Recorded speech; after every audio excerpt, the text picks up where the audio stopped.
Bien, bonsoir à toutes et à tous et bienvenue pour ce conseil communal du 24 janvier 2022. C'est le premier conseil communal de cette année. Donc permettez-moi, avant d'entamer notre séance, de vous présenter mes meilleurs vœux pour cette année 2022. Et c'est aussi l'occasion pour moi de faire un petit peu le bilan au nom du collège communal de ce qui s'est passé en 2021, évidemment sans être exhaustif, sinon nous y passerions la soirée 2021 qui a à nouveau malheureusement été marquée par la crise sanitaire et tous les événements que nous avons connus ou malheureusement pas connus parce qu'ils ont dû être annulés pour une série d'entre eux en fonction de la situation. Néanmoins, cette année 2021 nous a permis d'avancer sur toute une série de projets. Je retiendrai parmi ceux-ci l'espace Philomène qui pourra bientôt voir le jour. Ce sera pour 2022, mais en tout cas l'année 2021 a permis de réaliser la grosse partie des travaux. Nous avons également pu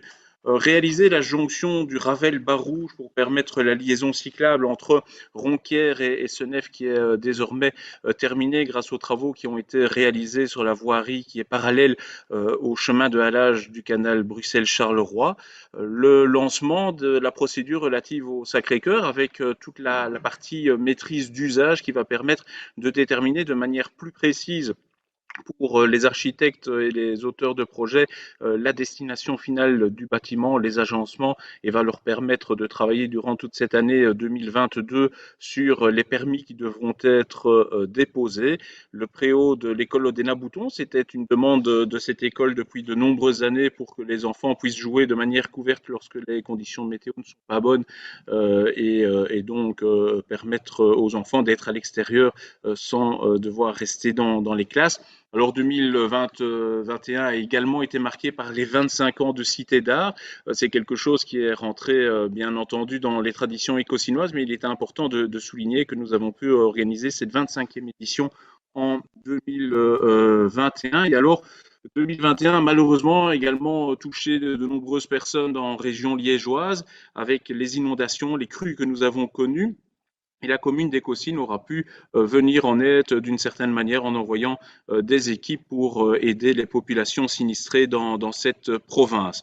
Alors nous avons dû innover également en 2021 avec différents processus qui se sont mis en place, notamment la vaccination et toute une série de procédures qui ont dû être mises en place avec le centre de vaccination de Soigny, des aides que nous avons pu apporter aux équipes médicales qui sont sur place et parfois acheminer des personnes qui étaient désireuses de se faire vacciner mais qui n'avaient pas les moyens de transport. Et alors, nous avons pu vivre notre folklore autrement parce que malheureusement, nous n'avons pas pu organiser ni le carnaval ni le goûter matrimonial. Et donc, nous avons dû, avec le service communication et le service culture, innover à ce niveau et refaire en sorte que les acteurs de ces différents événements folkloriques puissent vivre d'une certaine manière ce folklore qui nous tient particulièrement à cœur et que nous avons voulu préserver à travers ces différents événements qui se sont déroulés de manière virtuelle.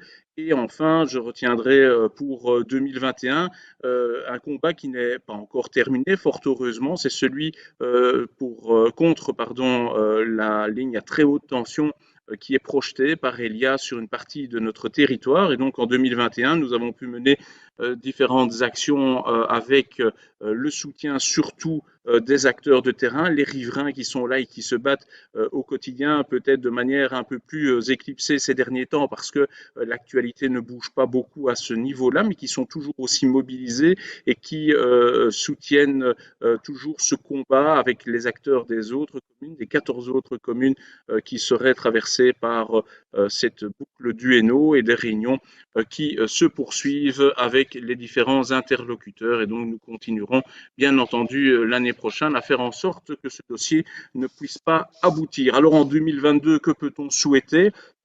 Eh bien, pour la commune d'Écosine, parmi les gros projets que nous espérons pouvoir réaliser, il y a le chantier de la ligne 106 qui débutera très prochainement, la finalisation évidemment de l'espace Philomène. Je l'ai dit tout à l'heure, les travaux préparatoires pour l'église du Sacré-Cœur et sa reconversion. Nous espérons pouvoir vivre le folklore d'une meilleure manière qu'en 2021. Je sais qu'aujourd'hui, toutes les oreilles et les regards se sont tournés vers la ville de Binche, mais notre carnaval étant plus tardif que celui de la cité du Gilles, eh bien, nous espérons pouvoir néanmoins tenir des activités dans le futur, pardon, et notre goûter matrimonial qui lui est au mois de juin. Espérons que le baromètre qui a été décidé par le Codeco de vendredi puisse permettre ce type d'activité et nous permettre de retrouver une vie beaucoup plus normale. Alors, je tiens aussi, en entame de ce conseil communal, à souhaiter un joyeux anniversaire à Romain de Blandre, qui est parmi nous et qui nous fait le plaisir de passer sa soirée d'anniversaire. Désolé, Robin, avec nous pour ce conseil communal. Alors, j'ai encore avant de débuter, mais là c'est vraiment directement en lien avec le conseil, trois petits points qui ont été portés à votre connaissance la semaine dernière par les services administratifs de la commune. Donc, tout d'abord, il y avait en point pour le PV les notes de Monsieur Pochard qui a souhaité pouvoir insérer son propos et les images qu'il nous a diffusées dans le procès verbal. Et ça, ce sera l'objet du point 1 que nous allons examiner tout de suite. Nous avons également une délibération modificative par rapport à l'occupation du presbytère de Marches-les-Écossines par la maison de la jeunesse. Et là, ce sera également à l'examen de l'ordre du jour. Et enfin, je vous demande de pouvoir porter à l'ordre du jour un point supplémentaire qui est de revoir la délibération relative au recrutement d'un directeur financier pour la commune d'Écossines. Je vous expliquerai tout à l'heure les tenants et aboutissants. Est-ce que vous êtes d'accord avec l'ajout de ce point en point supplémentaire? Oui, Sébastien? Vous m'entendez? Oui. Vous m'entendez? Est-ce qu'il serait possible de nous faire parvenir à l'avenir les points à l'ordre du jour en une seule fois pour une meilleure organisation et ne pas systématiquement rajouter des points en urgence à l'ordre du jour du conseil communal, des points complémentaires après que la convocation ait été envoyée? On veut bien que ça arrive de temps en temps, mais des points en urgence, cela doit rester quand même l'exception. On se réunit pour préparer le conseil communal après qu'on ait reçu la convocation et puis on reçoit systématiquement des points complémentaires quelques jours avant le conseil. Alors, pour le point relatif à l'interpellation de M. Pochard, ce citoyen qui a pris la parole en séance du conseil communal du 20 décembre dernier, par exemple, il suffisait simplement de demander à l'intéressé, à l'issue du conseil communal du mois de décembre, de faire parvenir son intervention à la commune. Visiblement, cela n'a pas été fait dans les délais. Il me revient que c'est lui qui vous l'a renvoyé. Alors, ce serait bien de mieux vous organiser l'avenir. C'est quand même pas bien compliqué. Il y a une date qui est fixée pour le conseil communal. Il faut demander de remettre le dossier pour une telle date. On peut comprendre qu'on rajoute des points en urgence lorsque, par exemple, les intercommunales nous font parvenir des délibérations quelques jours avant le conseil, mais on a l'impression qu'on banalise l'ajout de points en urgence. Voilà, je vous remercie d'être attentif à l'avenir. Merci. Merci. Et donc, si on peut répondre à la question de savoir si vous êtes d'accord d'ajouter le seul et unique point que nous demandons en urgence, à savoir la modification de la procédure de recrutement pour un directeur financier. Oui, on acceptera encore cette fois-ci. Merci. Pour répondre au point relatif à Monsieur Pochard, il appartient aux personnes qui font des interpellations à nous transmettre les éventuelles pièces qu'ils souhaitent voir figurer au PV, ce qui n'avait pas été fait par l'intéressé. Et donc, dès qu'il nous a envoyé ces textes, nous vous les avons transmis pour pouvoir les joindre au PV de notre séance du mois de décembre. Je ne pense pas qu'il appartienne au service administratif de la commune de courir après tout le monde qui souhaite, toute personne qui souhaite voir des éléments repris dans le PV. Mais l'article 64 du ROI prévoit quand même qu'on reprend l'interpellation qui est faite par le citoyen. Donc, c'est Et quelque donc, chose. on reprend en effet l'interpellation qui est faite par le citoyen, mais pas in extenso, sauf si celui-ci le souhaite, dans quel cas il doit déposer les pièces par écrit, comme pour les conseils communaux. Je pense que je ne vous apprendrai rien depuis le temps que vous pratiquez le conseil communal d'Écossines, du moins je l'espère. Et donc le point 1, c'est l'approbation des procès-verbaux des séances du Conseil des 20 décembre 2021 et 11 janvier 2022. Est-ce qu'il y a des questions, des remarques? Non, Sébastien? c'est OK pour nous. Bien, merci beaucoup. Alors, le point 2, il s'agit de la prestation de serment du directeur général, à savoir Monsieur Ronald Wisbeck, que le conseil communal à huis clos a désigné en ce début du mois de janvier. Alors, peut-être rappeler pour les personnes qui le connaissent moins à l'extérieur de la commune que Ronald Wisbeck a donc commencé en 1994 au sein de notre administration communale, sans doute par le plus petit échelon possible au niveau de l'échelle administrative, à savoir comme commis. Ensuite, il a gravi tout au long de sa carrière et du temps les différents postes qui s'offraient à lui au sein de notre administration. Il est devenu comme ça le 3 juillet 1995 rédacteur. Il est devenu après employé d'administration le 1er juin 1999, chef de service en 2002, pour devenir enfin chef de bureau le 1er mars 2007. Et depuis le 1er septembre 2018, il occupe la fonction très inconfortable, il faut bien le reconnaître, de directeur général faisant fonction, vu qu'il était en remplacement de David Voland, qui était le directeur général titulaire de la commune d'Écosine, mais qui avait pris des congés pour convenance personnelle afin d'officier au sein de la commune d'Estine.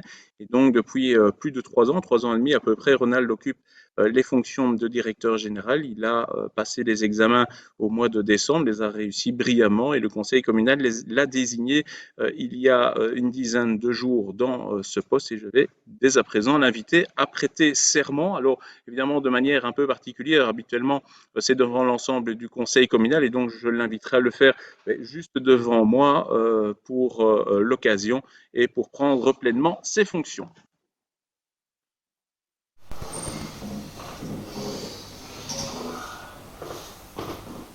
Je jure fidélité au roi, obéissance à la Constitution et au honneur de l'Autriche. Félicitations. Merci beaucoup. Nous n'avons rien entendu. Je peux vous assurer qu'il a prêté serment dans les termes exacts que le prévoit le serment d'usage, qui est le même d'ailleurs que nous avons tous prêté lors lors de la prestation de serment en début de mandature. Sébastien. Ben, nous tenons à féliciter M. Wisbeck et nous lui souhaitons bon vent de ses nouvelles fonctions. Merci Arnaud. Je ne t'entends pas Arnaud. Oui, voilà, il y a un petit souci de micro.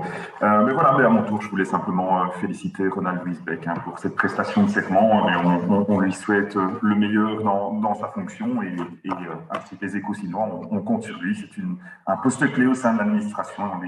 On le remercie de relever le défi. Véronique? Oui, félicitations Ronald. C'est par force de travail que tu es arrivé au poste où tu es. Et donc, voilà, très fière pour toi et très contente. Félicitations, Ronald. Philippe? Je ne peux que me joindre à mes collègues, Ronald, et souligner combien il est rare encore de nos jours d'avoir une telle promotion partant du bas de l'échelle et jusqu'au haut. C'est l'exemple de la promotion professionnelle et je voudrais vraiment t'en féliciter parce que avec la telle technicité que représente cette fonction maintenant, en arriver là, vraiment, chapeau, chapeau, chapeau, bravo à toi. Bonne carrière.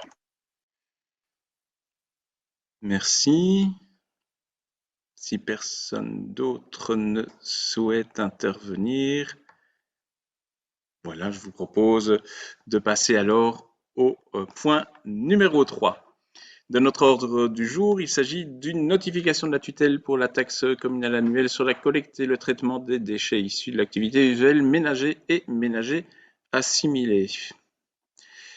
Le point 4, il s'agit d'une modification du règlement d'ordre intérieur de conseil communal. Alors, la modification de notre ROI intervient pour tout ce qui est réunion en distanciel, donc comme nous le tenons pour le moment.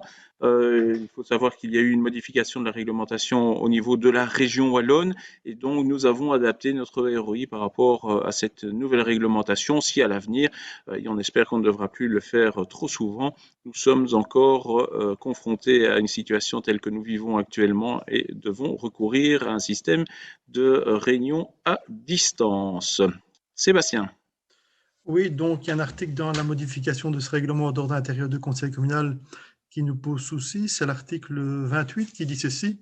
En cas de réunion virtuelle, l'identification certaine de chaque participant sera assurée par la visualisation constante de chacun d'entre eux, sous le contrôle du directeur général, secondé le cas échéant par la personne qu'il désigne. Jusque-là, il n'y a pas de souci.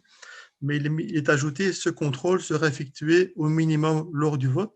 Si à ce moment, un conseiller a débranché son micro ou sa caméra, il sera considéré comme ayant quitté la séance. Nous pensons qu'il faut un peu de souplesse dans la mise en application de cet alinéa. Nous ne sommes pas une assemblée de 70 personnes. On a peut-être pioché ces modifications dans un règlement type qui s'applique aux grandes communes. Dans la pratique, on peut quand même attendre quelques secondes, voire une minute, si un mandataire a un petit souci de caméra, de connexion au moment du vote. A contrario, on comprend aussi qu'un membre du conseil communal, parce qu'il est déconnecté, ne peut pas prendre en otage tout un conseil communal, qui devra attendre de longues minutes qu'il revienne en ligne. Selon nous, il serait souhaitable d'avoir un peu de souplesse dans la mise en application. Et donc, on propose un amendement écrit à cet article 28 sous forme d'un ajout qui dirait ceci. En cas de déconnexion d'un membre du conseil communal, ce dernier attendra la reconnexion de cet agent suivant un délai raisonnable, c'est-à-dire dans la minute. Bernard? Oh oui, juste ajouter que pour nous, je trouve que la modification, le règlement lui-même est trop restrictif parce qu'en cas de connexion limitée ou faible, quand on coupe la caméra, on permet de limiter la pression sur la bande passante. Et donc, je pense qu'il faut laisser un petit peu de latitude à l'ensemble des conseillers. C'est quand même avec la voix aussi reconnaître. On se connecte aussi avec le nom. Hein. Moi, je veux bien, mais tout ce que vous venez de dire, ce sont des impositions de la région wallonne. Donc, à partir du moment où le législateur estime que nous devons être visibles pour pouvoir procéder au vote, cela semble logique, alors que l'on doive attendre, que l'on puisse attendre, pardon, un petit temps si un conseiller a dû couper sa caméra pour une raison quelconque et se reconnecter pour le moment du vote, c'est tout à fait naturel.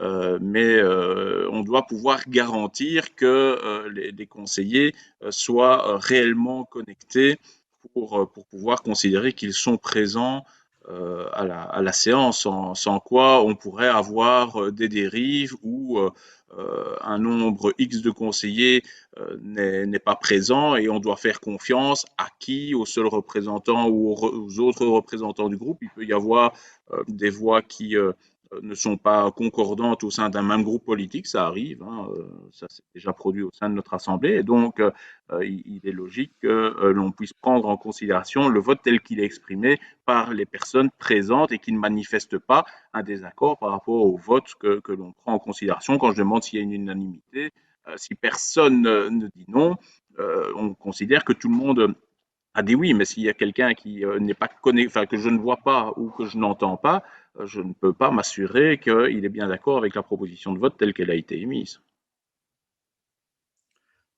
Et par rapport à la durée d'une minute, est-ce que vous êtes d'accord d'ajouter ça par écrit? Ça ne pose pas de problème pour moi par rapport au législateur en disant, voilà, en cas de déconnexion d'un membre du conseil communal, on attendra la reconnexion de cet agent suivant un délai raisonnable, c'est-à-dire dans la minute.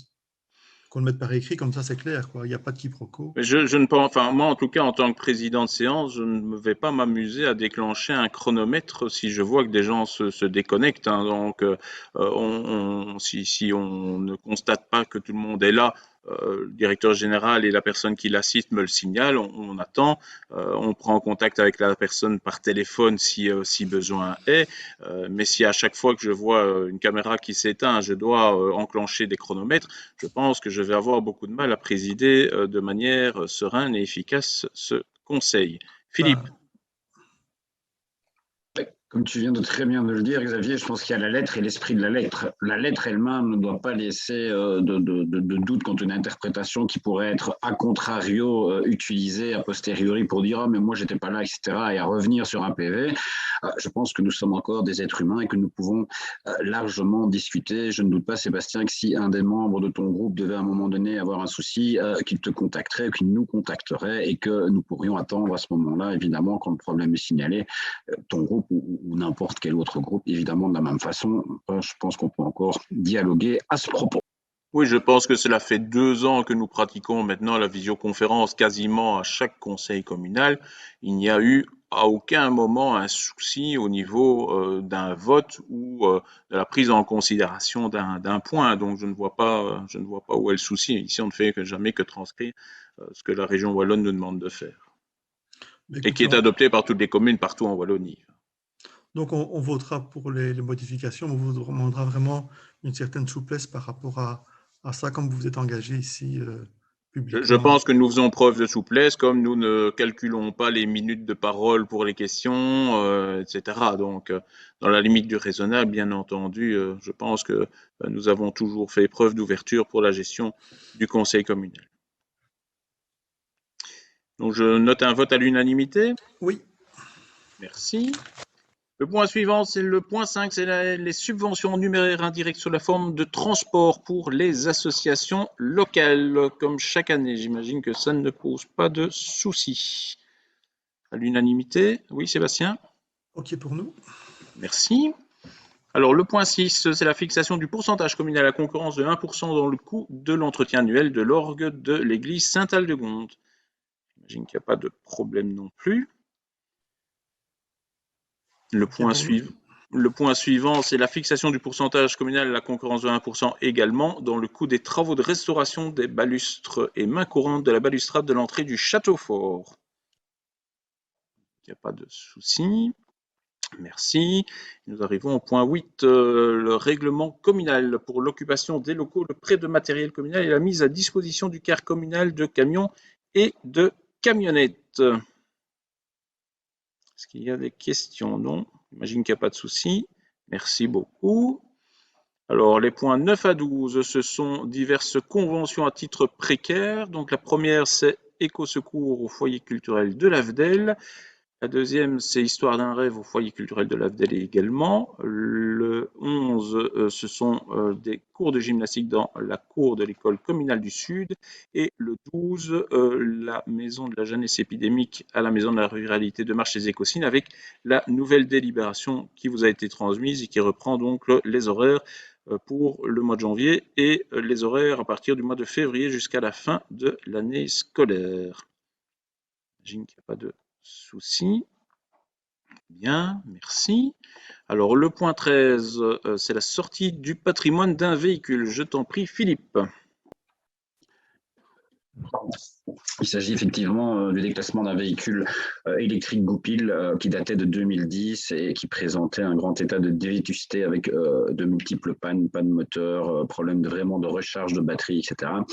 Et donc le service Espace Vert et Propreté qui utilisait ce véhicule dispose désormais déjà d'un autre véhicule électrique bien plus adapté à ses besoins et plus conforme aux normes actuelles, je dirais, en termes de performance. Donc, le véhicule dont on parle ici de déclassé sera proposé à la reprise ou à la vente ou, et à défaut d'amateur, je dirais, mise en décharge, comme la procédure le prévoit habituellement. Merci. Il n'y a pas de questions, j'imagine que ça ne pose pas de soucis.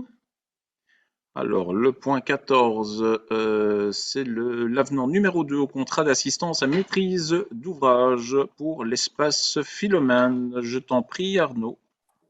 Oui, voilà, je me permets juste de te demander, Xavier, si on m'entend mieux. Oui, on t'entend mieux comme ça, oui. Parfait, voilà. Donc, en effet, un point relatif à l'avenant numéro 2 pour YTech par rapport à l'espace Philomène et qui est aussi l'occasion de vous faire un petit point sur l'état d'avancement d'un chantier de très longue haleine, puisque on en est maintenant à 2 ans de chantier passé. Je remercie également le bourgmestre pour sa présence lors de la dernière réunion de chantier. Les travaux avancent bien. Vous voyez ici les abords du bâtiment. Donc, le bâtiment est désormais en chauffe, ce qu'on peut dire, c'est-à-dire que maintenant le système de chauffage est actif et qu'on s'emploie en fait à chauffer les espaces pour que ceux-ci soient prêts lors de l'ouverture du bâtiment. Nous sommes en phase de création des abords, comme vous pouvez le voir sur les différentes photos.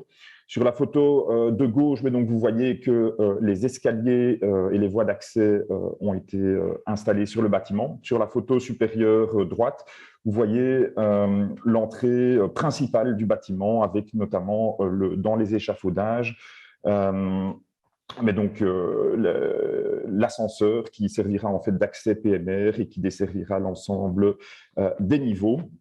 Et petite anecdote, dans le coin inférieur de la photo du bas, donc vous pouvez voir les pilastres en fait d'entrée qui ont été conservés. Donc l'objectif, c'était vraiment d'avoir une rénovation avec une valeur patrimoniale du bâtiment qui est conservée, tout en ayant un bâtiment qui est au goût du jour, hein, pour les nécessités de services communaux tels qu'on peut les attendre actuellement, donc des espaces plus grands, qui aient une qualité d'isolation suffisante et qui soient accessibles notamment au PMR. Et donc, rappelons que les fonctions qui seront accueillies au sein de l'espace Philomène, eh bien, ce sont la bibliothèque communale, hein, qui aura vraiment l'ensemble du niveau inférieur, une maison multiservice pour les niveaux supérieurs et également donc différents services communaux en contact régulier avec la population, hein, qui pourront créer du lien avec les associations qui y trouveront une salle de moyenne capacité, un espace de réunion. Donc voilà, un projet de longue date qui aboutit notamment grâce à la participation citoyenne, puisque un financement important a été obtenu dans le cadre de notre plan de développement rural. Sur la dia suivante, je me permets juste de vous montrer l'avancement des abords. Donc l'espace Philomène sera entouré d'un parc qui est en connexion directe avec la maison de repos. Donc c'est une situation vraiment stratégique, hein, dans la commune, puisque on pourra imaginer toute une série de collaborations, de synergies avec la maison de repos, notamment pour des activités intergénérationnelles, mais aussi le partage du parc, l'accès à la bibliothèque. Vous voyez qu'il y a un certain nombre d'espaces de stationnement qui sont prévus, mais que malgré tout, on essaye de garder ces abords les plus verdurisés possibles et perméables pour garder une qualité de site tout à fait appréciable et la possibilité de faire des activités extérieures. À noter également, bien que l'espace Philomène sera situé à proximité directe de la future voie verte, la ligne 106. Sur la photo suivante, simplement une petite vue des espaces tels qu'ils sont pour le moment. Donc vous voyez qu'on est encore dans un aspect assez brut, mais les travaux sont en cours. Donc sur la gauche, vous avez l'un des bureaux qui sera utilisé dans la maison multiservice, qui doit encore évidemment être équipé. Et à droite, vous voyez un des escaliers qui a été placé dans un des 5 logements de transit qui feront partie aussi du site et qui seront gérés par le CPAS. J'en arrive donc au slide suivant, qui est donc de vous demander de bien vouloir approuver l'avenant 2 au contrat d'assistance à maîtrise d'ouvrage, et donc l'approbation de l'engagement d'une procédure in-house au bénéfice d'Ygretech, qui nous suit depuis le début du projet, et donc qui est l'intercommunal qui nous aide pour l'assistance à maîtrise d'ouvrage. Et donc, l'objectif est de les autoriser à un avenant pour l'ameublement spécifique pour le mobilier de la maison multiservice. On sait que voilà, c'est une mission assez spécifique. Ils ont une maîtrise du projet depuis le début, donc tout naturellement, on se tourne vers eux. Ça consiste notamment en la rédaction des cahiers des charges et autres. Et on sait qu'on a un agent bâtiment qui était manquant dans notre staff communal depuis un certain temps. Il vient d'arriver, mais donc il lui faut aussi la possibilité de prendre connaissance du dossier en ayant donc ce support de l'intercommunal qui va pouvoir faire un passage de connaissance vers l'agent qui vient d'arriver. Et donc, le montant de cet avenant est porté à 18 835 € et 5 centimes hors TVA. Merci Arnaud. Est-ce qu'il y a des questions? Sébastien.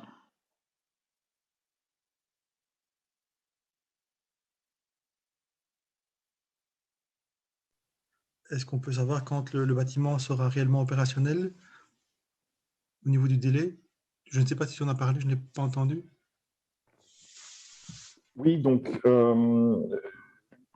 on est en train de finaliser les dernières démarches pour le déménagement des services et de la bibliothèque, mais il faut savoir qu'en effet, c'est pas aussi anodin que ça, parce que déménager une bibliothèque, mais donc on s'emploie à préparer le dossier avec Dominique Feignard et les services de la bibliothèque, et donc ça demande une certaine logistique. Et donc on prévoit une ouverture courant du premier semestre, vraisemblablement après les congés de Pâques. Donc voilà, avec peut-être un léger échelonnement pour certains services et peut-être l'une ou l'autre fonction, mais donc c'est le semestre 2022 qui est prévu pour lancer le bâtiment.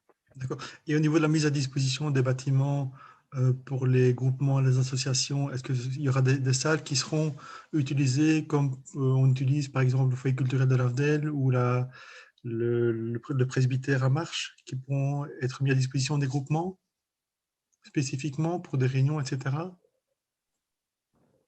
Donc l'aspect polyvalent est de collaborer avec les associations. Alors, vous donner les modalités exactes, c'est encore un petit peu trop tôt parce qu'on s'opère pour le moment à faire la liste de tous les besoins communaux, associatifs et les collaborations telles qu'elles pourront se monter, mais l'intention, c'est bien de pouvoir collaborer avec le milieu associatif. Hein. C'est même le fondement même d'une maison multiservice, c'est vraiment d'avoir des services tant communaux qu'associatifs qui peuvent y trouver leur place dans les salles polyvalentes, salles de réunion et pourquoi pas voilà, dans des espaces de travail qui pourraient ponctuellement être occupés. Donc voilà, mais pour les détails, c'est encore un petit peu tôt, en effet, pour annoncer les modalités exactes. Oui, je demande ça parce que bon, le foyer culturel de l'Avdel est souvent occupé en semaine et ça pourrait certainement venir faire bien plaisir à certains groupements d'avoir un espace supplémentaire. Tout à fait. Merci. Bien, s'il n'y a pas d'autres questions, j'imagine qu'il n'y a pas de souci pour le vote du point. Oui. Merci. Alors, le point suivant, il s'agit de l'approbation des conditions du mode de passation dans le cadre du marché achat de signalisation routière. Je t'en prie, Philippe. Oui, donc, signalisation routière, nous avons 3 lots qui sont prévus chaque année. Donc, un qui concerne les panneaux routiers, hein, donc tous ceux que vous pouvez retrouver ronds, carrés, je dirais octogonaux, rectangulaires. Ensuite, nous avons la signalisation routière donc mobile, hein, donc pour les déviations et autres. Et enfin, le 3e lot, les accessoires de sécurisation de voirie, les miroirs, les potelets, les signalisations, les barrières à croisillon, hein, je veux dire, etc., etc. C'est un marché que nous passons chaque année. Celui-ci est renouvelé pour un montant estimé à 25 000 €. Merci, Philippe. Est-ce qu'il y a des questions? Non, j'imagine que ça ne pose pas de souci. Alors, le point suivant, toujours un marché public, il s'agit des éléments de marquage en thermocollé. Je t'en prie, Philippe. Voilà, donc ici, là aussi, c'est quelque chose que nous avions initié il y a quelques années, c'est d'intensifier le recours au marquage au sol en thermoplastique. Hein, donc, c'est un matériau préformé, antidérapant, qui respecte bien évidemment les normes Caliroute. Et en cela, il améliore ce qui se faisait par avant, où on avait signalé quelques dangers, notamment pour les cyclistes, en raison du caractère plus glissant de ce revêtement. Donc là, on est attentif à respecter bien évidemment les normes Caliroute. Et donc, ça se constitue une solution plus durable et résistante dans le temps. C'est un investissement toujours un peu plus cher, mais qui est plus performant sur le long terme. Donc ici, on a un marché, pardon, j'ai été perturbé, un marché de 15 000 €, et donc nous aurons différents types de marquages que l'on peut faire. Marquage vélo, il y a toute une série de lots qui existent, les chevrons, les vélos, les bandes de signalisation, les passages piétons, etc., etc. Ok, s'il n'y a pas de questions, j'imagine qu'il n'y a pas de problème pour le vote. Merci. Le point suivant, au niveau des travaux, il s'agit de la mise en souterrain d'installation électrique au niveau de la rue Émile van der Velde. Je t'en prie, Philippe. Donc, dans le cadre des travaux de réfection de la voirie, la commune va charger au RES via notre convention INOS qui nous lie à Orez, pour mettre en souterrain certaines installations électriques de basse tension et d'éclairage public et d'aménager de l'éclairage public en ajoutant notamment des luminaires spécifiques, notamment pour sécuriser les passages piétons. Donc, l'objectif étant d'enterrer un maximum de câbles et de supprimer certains poteaux disgracieux. C'est un montant qui est estimé sur base du devis qui nous a été communiqué par Orez à 41 209 €. Merci. Il n'y a pas de questions. J'imagine qu'il n'y a pas de problème pour le point. Je vous remercie. Alors, le point suivant, au niveau de la police de la circulation routière, il s'agit de l'abrogation d'un règlement pris à la rue Docteur Bureau pour des PMR. Je t'en prie, Philippe. Et donc, dans la rue Docteur Bureau, on propose ici le retrait d'un emplacement jugé comme irrégulier de parking PMR dans une zone de parking existante.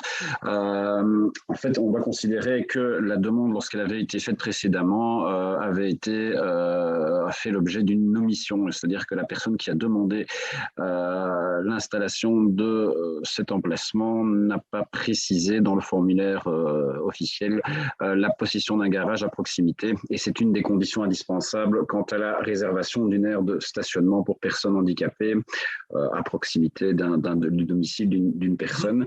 Et donc, considérant que le SPOE est venu à opérer une visite sur le terrain dans la fin d'année 2021, l'agent chargé de l'approbation donc du SPOE en termes de mobilité a confirmé dans son rapport l'irrégularité par l'existence d'un garage à proximité. Et donc, nous devons respecter la loi. C'est ce que nous faisons. Sébastien. Oui, donc en résumé, on a un citoyen qui habite à la rue Docteur Bureau. Cet habitant a introduit un recours à la tutelle et donc il a obtenu gain de cause parce qu'il considère qu'un autre citoyen dispose de manière illégale d'un emplacement pour personnes à mobilité réduite. Et donc on a quand même en droit de se poser toute une question par rapport à ce point. Cela arrive qu'il y ait des erreurs, mais comment se fait-il qu'un dossier entaché d'erreurs soit ainsi arrivé sur la table du conseil communal, induisant ainsi le conseil communal en erreur? Comment les vérifications d'usage n'ont-elles pas été faites? Et donc, le plaignant a d'ailleurs envoyé plusieurs courriers au bourgmestre pour attirer son attention à ce sujet. Le requérant m'a d'ailleurs transmis copie des mails adressés. Et le bourgmestre lui a répondu le 1er juillet 2021 comme suit. Et je peux transmettre le mail aux membres du conseil communal. Monsieur, il n'entre pas dans les intentions du conseil communal de modifier à chaque fois, chaque séance et décision. Bien à vous, signé Xavier Dupont. Alors, vous avez un citoyen qui attire l'attention du bourgmestre sur une anomalie qui s'avère par la suite tout à fait fondée, et quelque part, on l'envoie un peu bouler. Alors, on se pose des questions. Comment le bourgmestre, interpellé par ces citoyens, n'a-t-il pas réagi et demandé d'effectuer les vérifications d'usage? Autre question qu'on se pose, que comptez-vous faire à l'avenir? Quelles mesures correctrices comptez-vous mettre en place pour que cela n'arrive plus? Ce n'est pas la première fois qu'il y a ce genre d'erreur. Et les conseils communaux ne savent pas aller chaque fois vérifier sur place pour voir s'il y a un garage ou pas à proximité.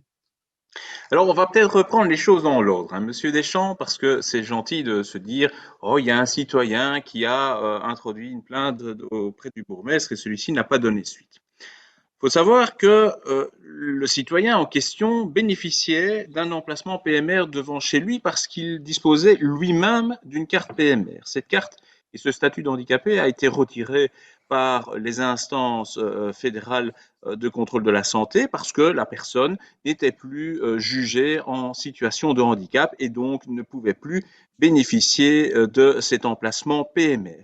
Et cette personne trouvait normal de se garer sur un emplacement PMR, même si elle n'était plus titulaire de la carte PMR et a reçu un procès-verbal et une sanction parce qu'elle était garée sur un emplacement PMR alors qu'elle n'y avait pas droit.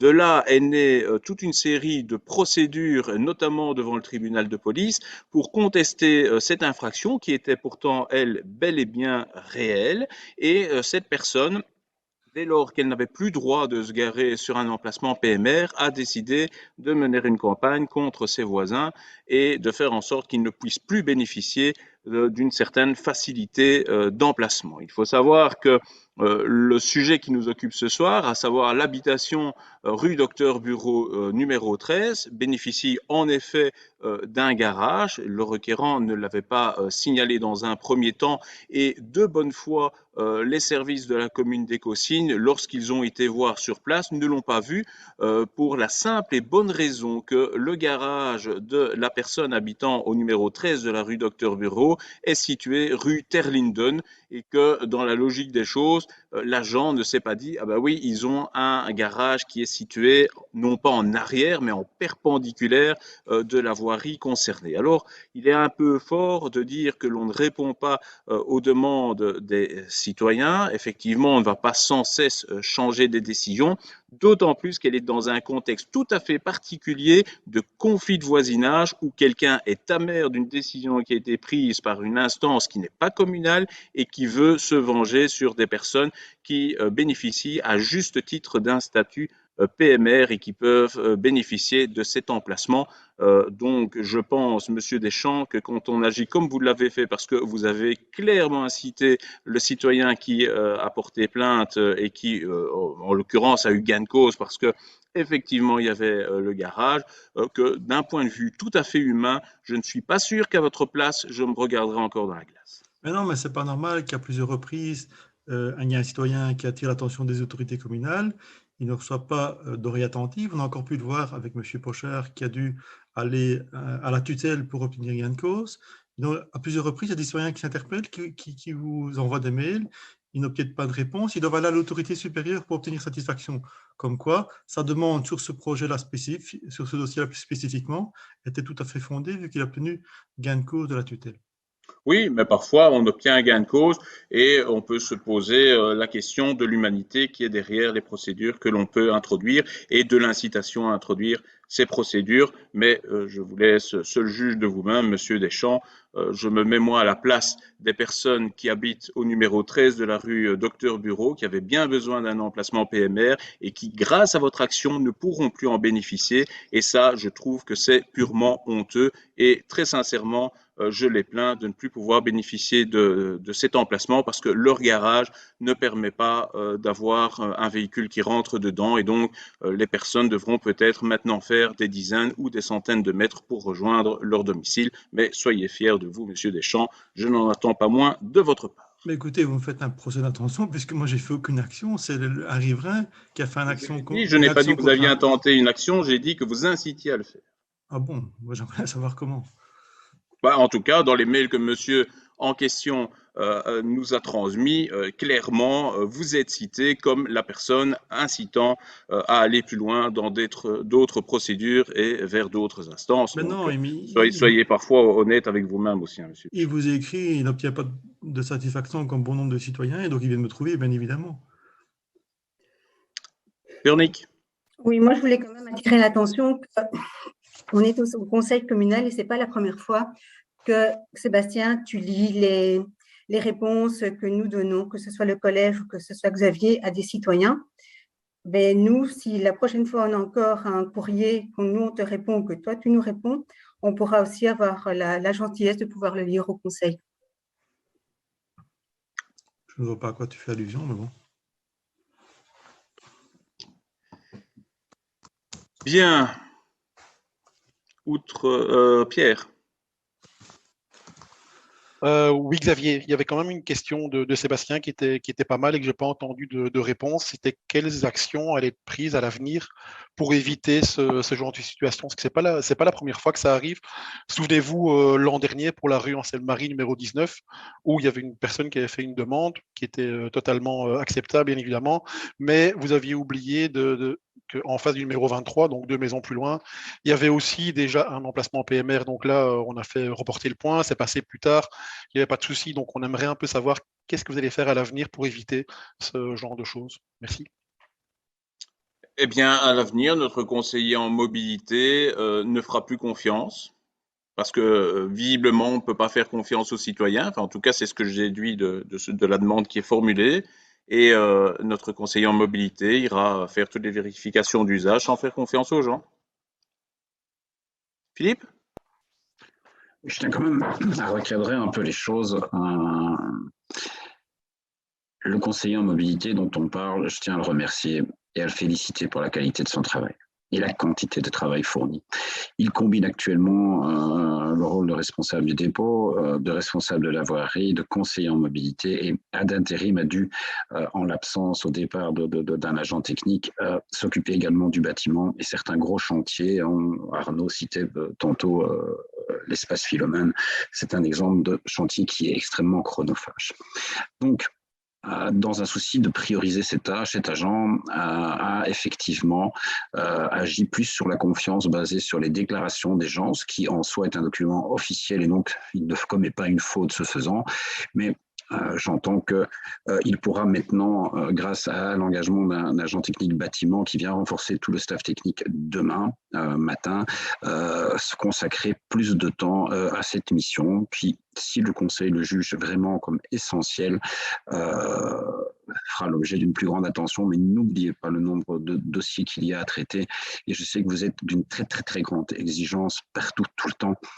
En soi, je ne peux pas vous le reprocher, mais je ne peux pas non plus négliger la charge de travail des agents et je leur laisse soin de faire en sorte que leurs priorités soient respectées au mieux des intérêts de la commune, la recherche de subsides, la rentrée de dossiers dans les temps pour obtenir des subsides de plusieurs centaines de milliers d'euros. Il y a énormément de tâches. Nous aurons l'occasion d'y revenir tantôt lorsque nous aborderons les questions au conseil communal, puisque vous avez mis l'accent, et je vous en remercie, sur la mobilité, particulièrement la mobilité douce, qui est une autre fonction qui appelle énormément de temps pour le conseiller, où là, je suis sûr que sa plus-value est la plus grande. Pour le reste, comme Xavier, je déplore parfois que des conflits de voisinage en arrivent à un retrait de ce type. Je pense que nous avons d'autres éléments bien plus intéressants, mais dont acte, l'autorité de tutelle a tranché. Et je vois que certains ont fait leur opinion et ont préféré un camp que l'autre, dont acte. Bien, si les débats sont clos, j'imagine que sur le vote, il n'y aura pas de souci. Merci.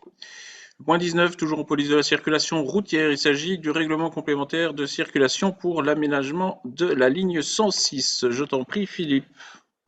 Merci Xavier. Donc voilà, un dossier éminemment important en termes de réglementation évidemment et qui devra pour se matérialiser attendre que les chantiers avancent. Mais tu l'as rappelé Xavier en début de séance que un des chantiers sur lesquels nous allons pouvoir avancer en 2022 et je sais combien il tient au cœur d'Arnaud, c'est la ligne 106 et donc nous allons devoir évidemment prendre en charge toute une série d'aménagements, de signalisation et de prise de règlement. C'est ce que nous faisons d'ores et déjà pour être en conformité. Donc l'aménagement de la ligne 106 en pré-Ravel réservé aux piétons, aux cyclistes et pour partie aux cavaliers va nécessiter le placement de ces marquages et donc ces aménagements seront situés au croisement des rues Plateau de la Gare, rue Bel Air, rue des Sept Douleurs, rue de la Folie, rue de Combreuil, domaine de Combreuil et chaussée de Braine.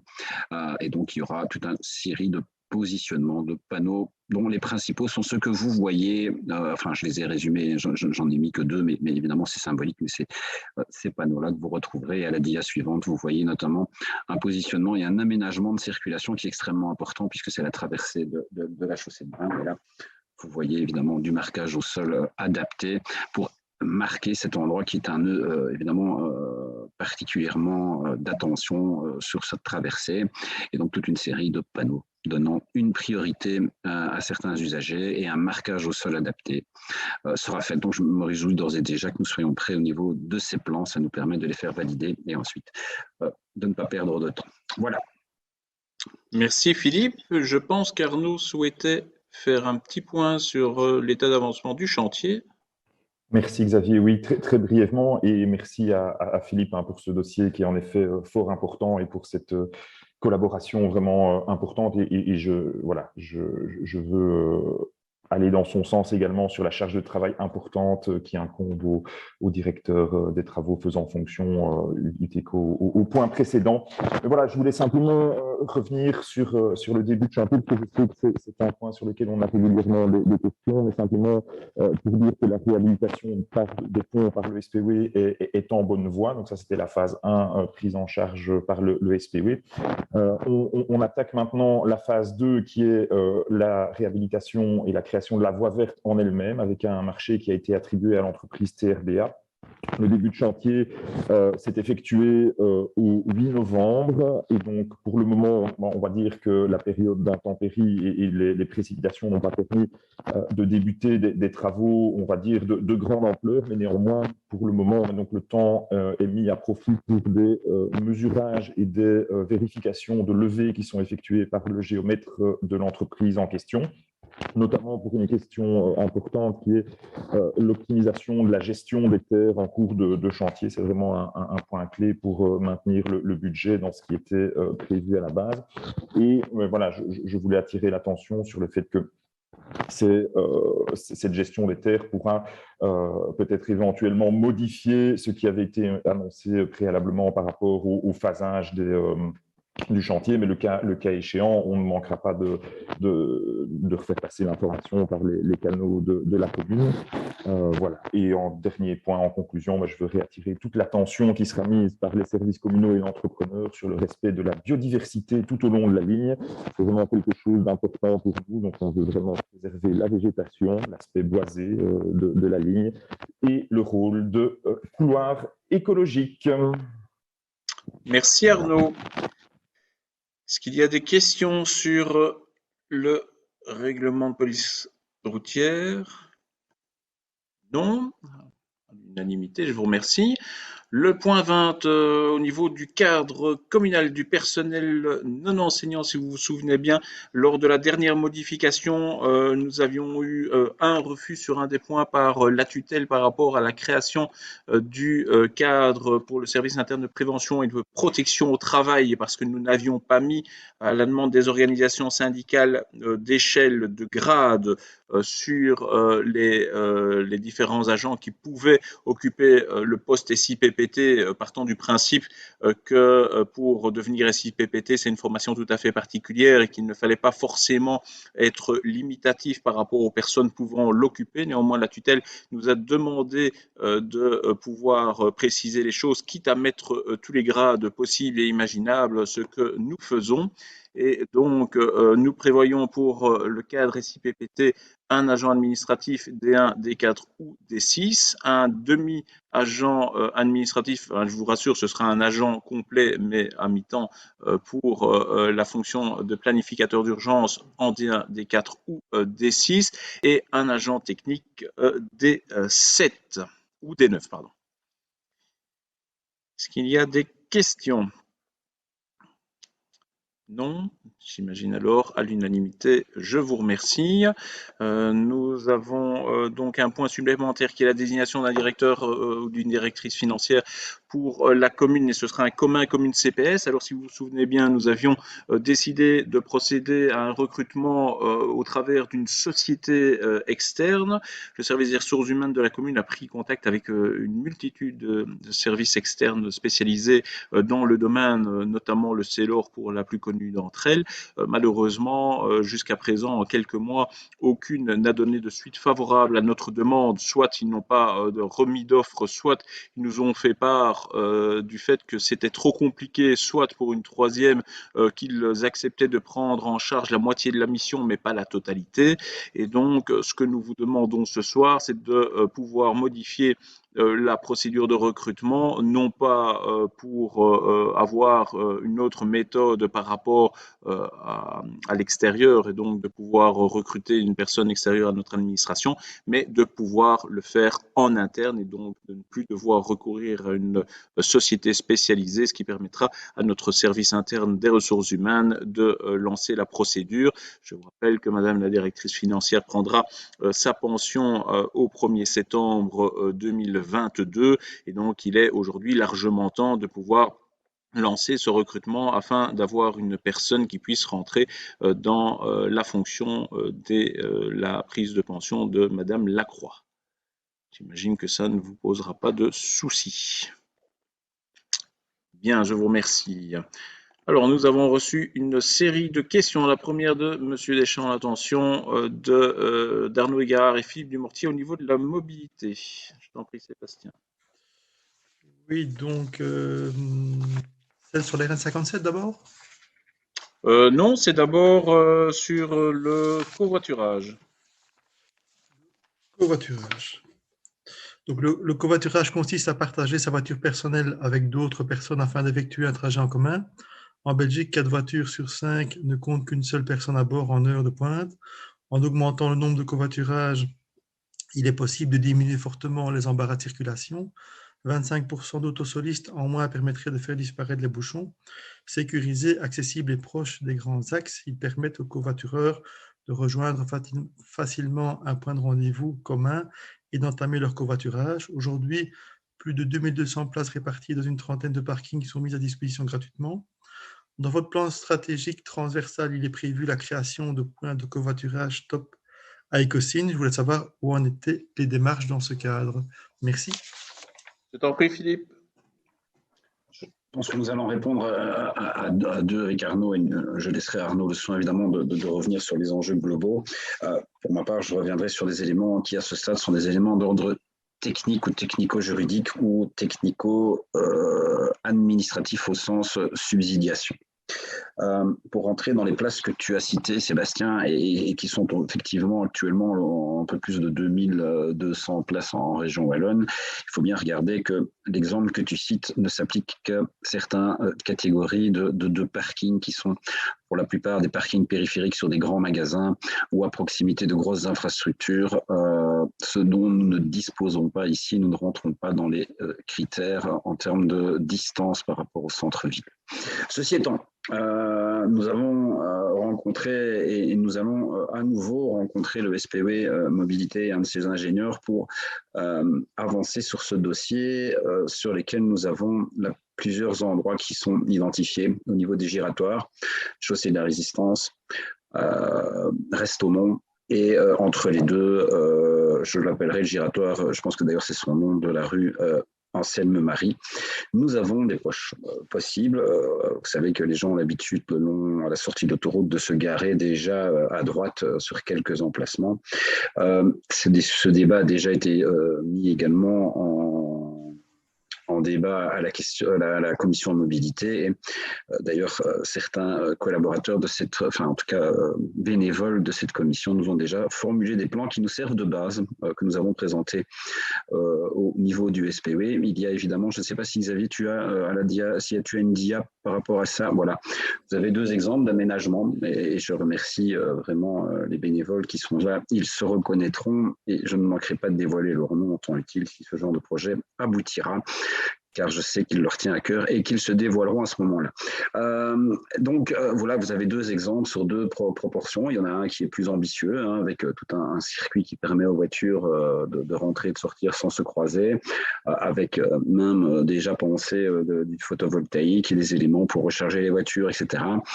Et donc, c'est même des toilettes, etc. Donc, vraiment, on peut aller sur un projet plus ambitieux, comme vous l'avez à droite sur la chaussée de la Résistance ou à gauche du côté de Restomont. Je n'ai pas présenté l'autre qui est plus réduit, mais qui représenterait une quinzaine de places au niveau de Carrefour Rond-Point-Marie. Ces éléments nécessitent de consulter les propriétaires, de consulter la région wallonne pour les parties qui la concernent, de voir les intentions dans le cadre de ce type de dossier qu'elle peut donner en termes de possibilités d'investissement. Quelles sont les priorités pour la région wallonne, parce que certains les concernent directement au niveau des terrains.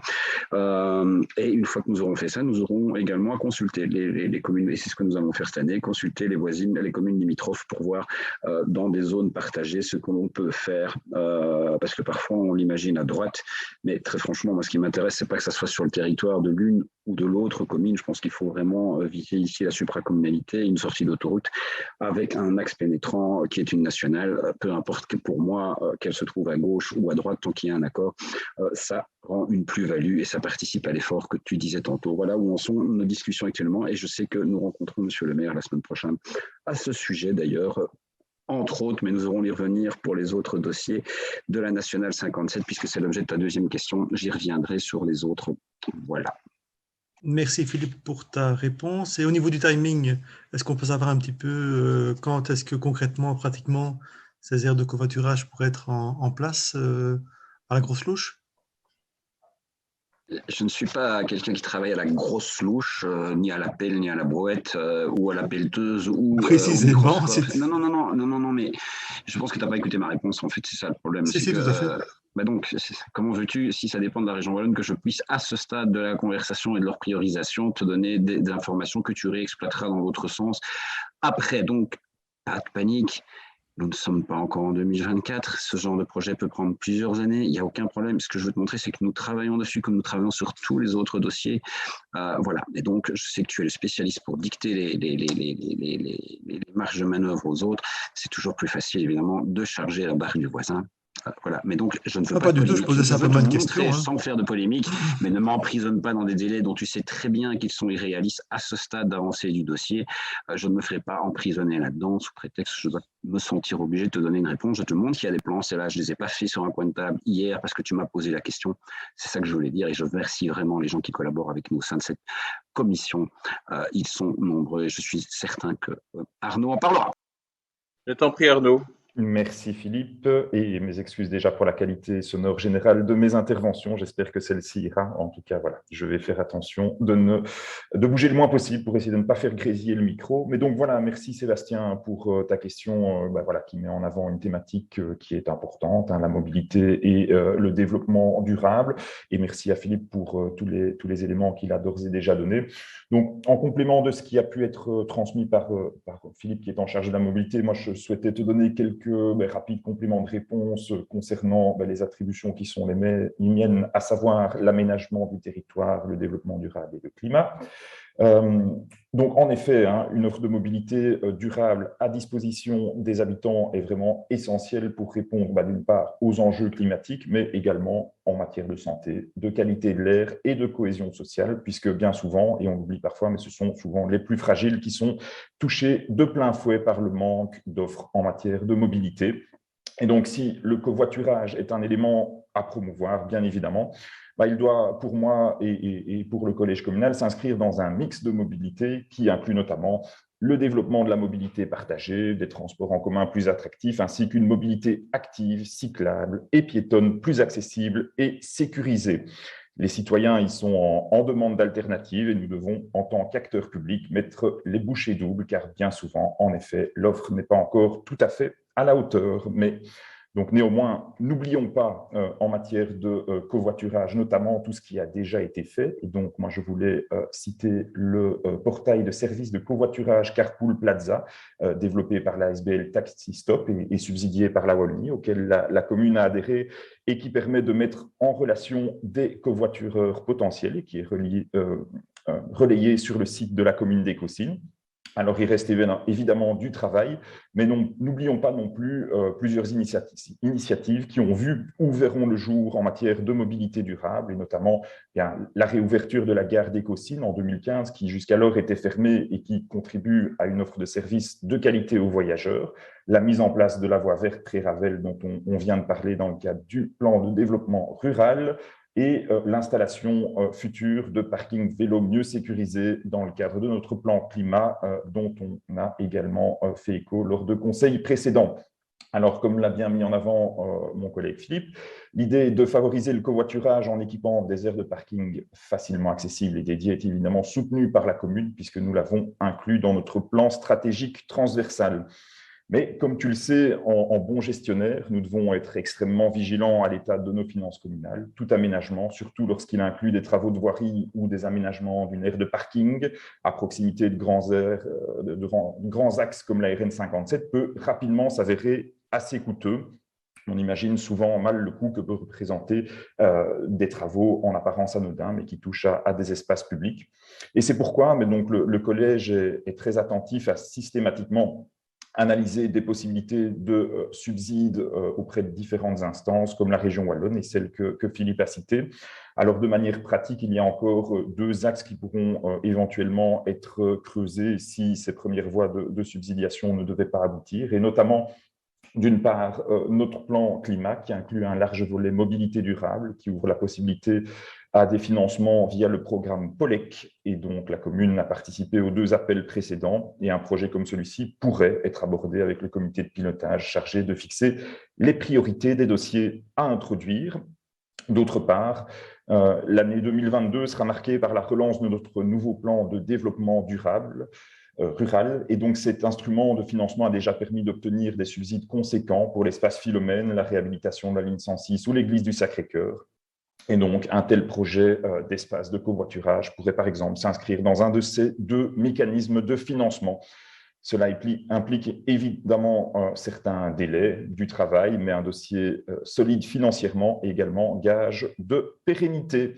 Voilà, j'espère avoir pu te donner les informations souhaitées concernant ta demande, conjointement avec Philippe, bien sûr, te rassurer sur le fait que celle-ci est toujours bien un projet qui bénéficie du soutien du collège, et je reste ainsi que Philippe à ta disposition pour d'éventuelles précisions que tu souhaiterais recevoir. Merci Arnaud. Sébastien? Merci Arnaud pour ta réponse très complète. Donc, je te remercie de continuer à être attentif au suivi de ce dossier qui est pour nous important également. Merci. La question suivante, toujours de Sébastien. Mon attention relative au PST, je t'en prie. Oui, donc le programme stratégique transversal est obligatoire pour toutes les communes de Wallonie. Le PST est un outil de gouvernance pluriannuel qui reprend la stratégie développée par le collège pour atteindre les objectifs stratégiques qu'il s'est fixés.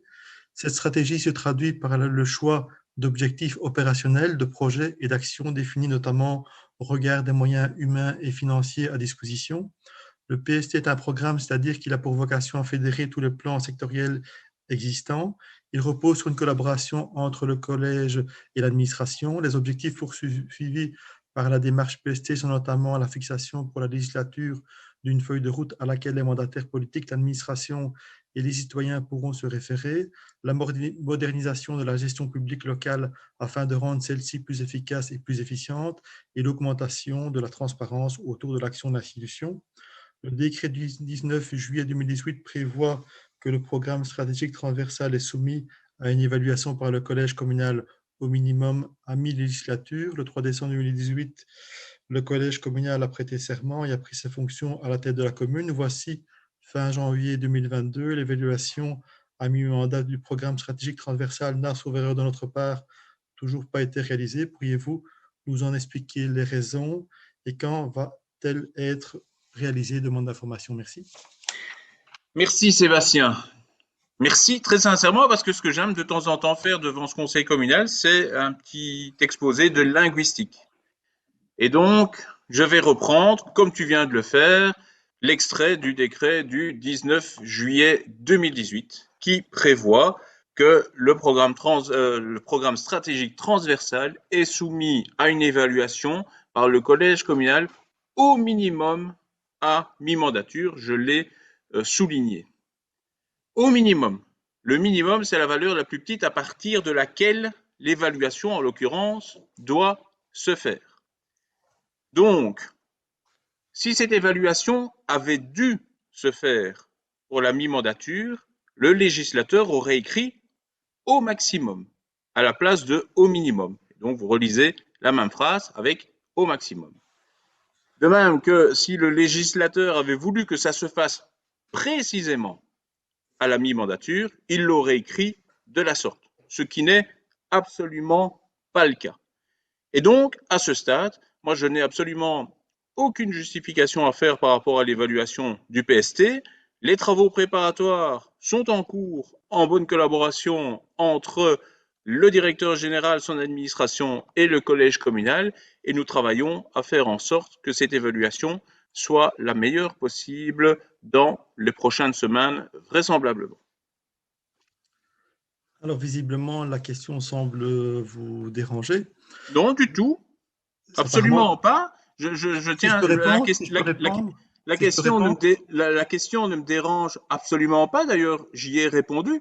Simplement, il faut savoir lire un texte de loi et ne pas sous-entendre, comme vous l'avez fait à travers la question et surtout dans la presse, parce que ça, c'est quelque chose, moi, qui m'horripile, c'est que quand on m'interroge au conseil communal, j'estime que je dois réserver mes réponses pour l'assemblée du conseil communal et pas pour des journalistes qui me téléphonent une semaine à l'avance en ayant l'ensemble des questions et en disant on doit écrire un papier sur tel article parce que M. Deschamps nous a écrit que. Moi, on me pose une question au conseil, j'estime que c'est lors du conseil communal que l'on répond aux questions et a priori qu'on les pose et non pas à l'avance dans la presse. Donc ça, oui, ça m'horripile, mais la question en tant que telle ne me dérange absolument pas. Alors, pour ce qui est du programme stratégique transversal, c'est important pour nous, membres du Conseil communal, comme l'imposent les dispositions légales, d'avoir ce bilan à mi-mandat afin de voir ce qui a été fait, Mais vous les ne l'aurez actions pas, Monsieur qui Deschamps, avaient... hein. Si je peux terminer, je ne vous ai pas coupé, est-ce que vous pouvez me laisser Non, parler? non, mais je pense qu'il faut vraiment lire, c'est encore devant vos yeux à l'écran, il est écrit, c'est une évaluation par le collège, pas par le conseil. L'évaluation qui est faite par le conseil, c'est après la mandature, ce sera pour la majorité prochaine, vu que c'est comme ça que c'est prévu par les différents textes de loi.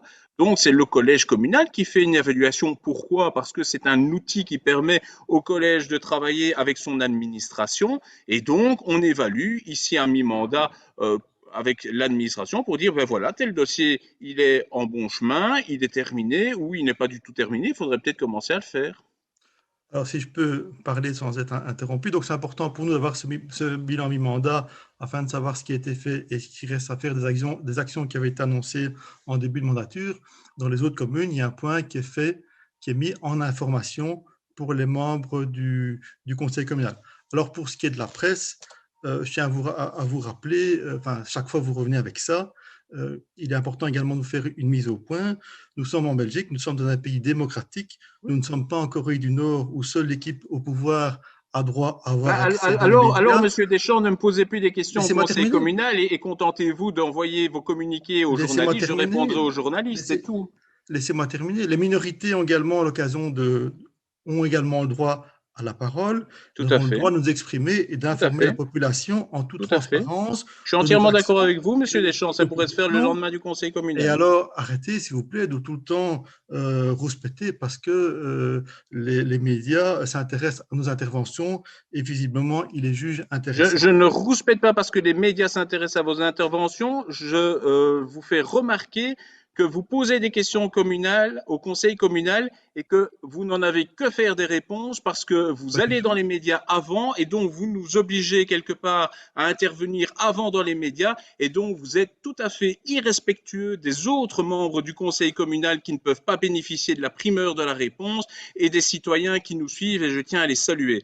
Ce qui vous Alors, intéresse simplement, Monsieur Deschamps, c'est d'avoir des lignes dans la Gazette pas ou du dans tout. la DH, peu importe la méthode. Alors, je trouve ça un peu malheureux que chaque fois qu'on essaie de répondre, vous nous coupiez systématiquement.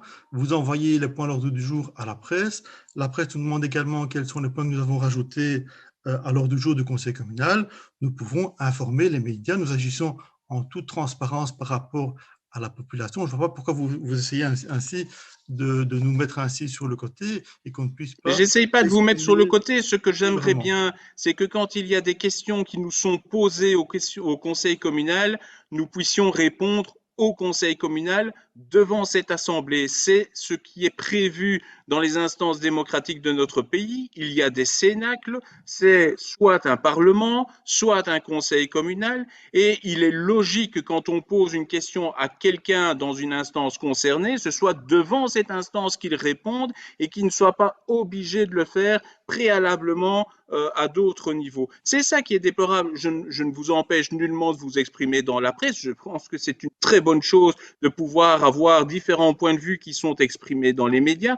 La seule chose qui, moi, que je ne comprends pas, c'est pourquoi aller dans les médias avant le conseil communal. Que vous le fassiez après, j'ai envie de dire, comme votre chef de file l'a fait sur la RN 57, il est sorti au Parlement, il a interrogé le ministre Henry au Parlement et ensuite il fait part de son interpellation dans les médias. Mais non, avec vous, c'est toujours avant que vous ne la fassiez devant le conseil communal, de sorte que quand on arrive au conseil communal, on se demande encore quel est l'intérêt de la question si on a déjà obtenu toutes les réponses au préalable en lisant soit de la Nouvelle Gazette, soit de la dernière heure.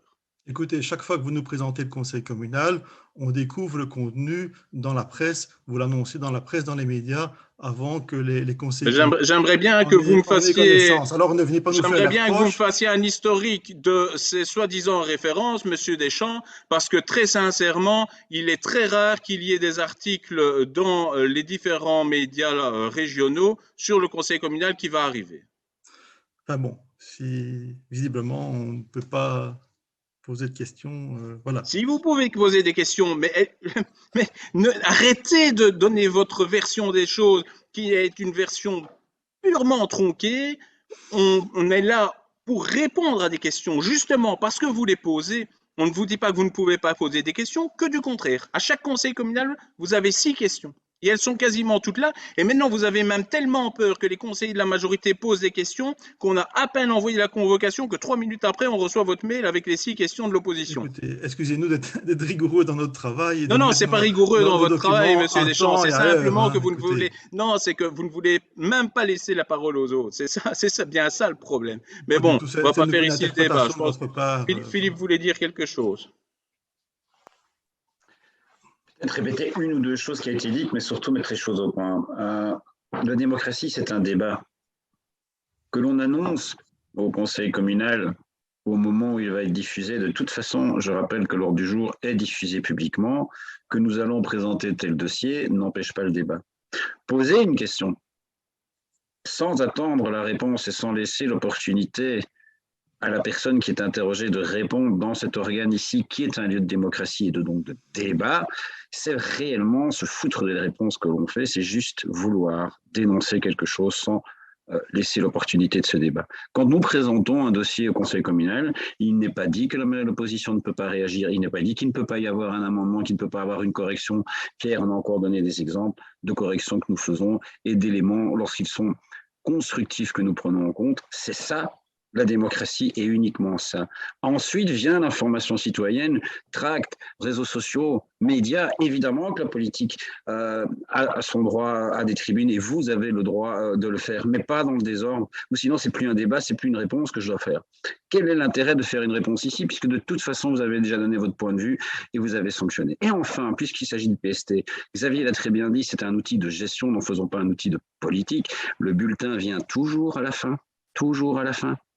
Hein, moi, je ne me rappelle pas d'avoir de notes intermédiaires qui m'ont fait réussir. C'est la note à la fin qui compte. Et je vous fais entièrement confiance, monsieur Deschamps, pour nous juger et rejuger. Et donc, le citoyen aussi aura le droit à voir d'un côté les bilans et de l'autre côté les critiques de ce qui a été fait. Certains le valoriseront et d'autres de ce qui n'a pas été fait et d'autres les critiqueront. Et je ne doute pas que vous le ferez. Et c'est là que le citoyen se fera son avis. C'est pas en milieu.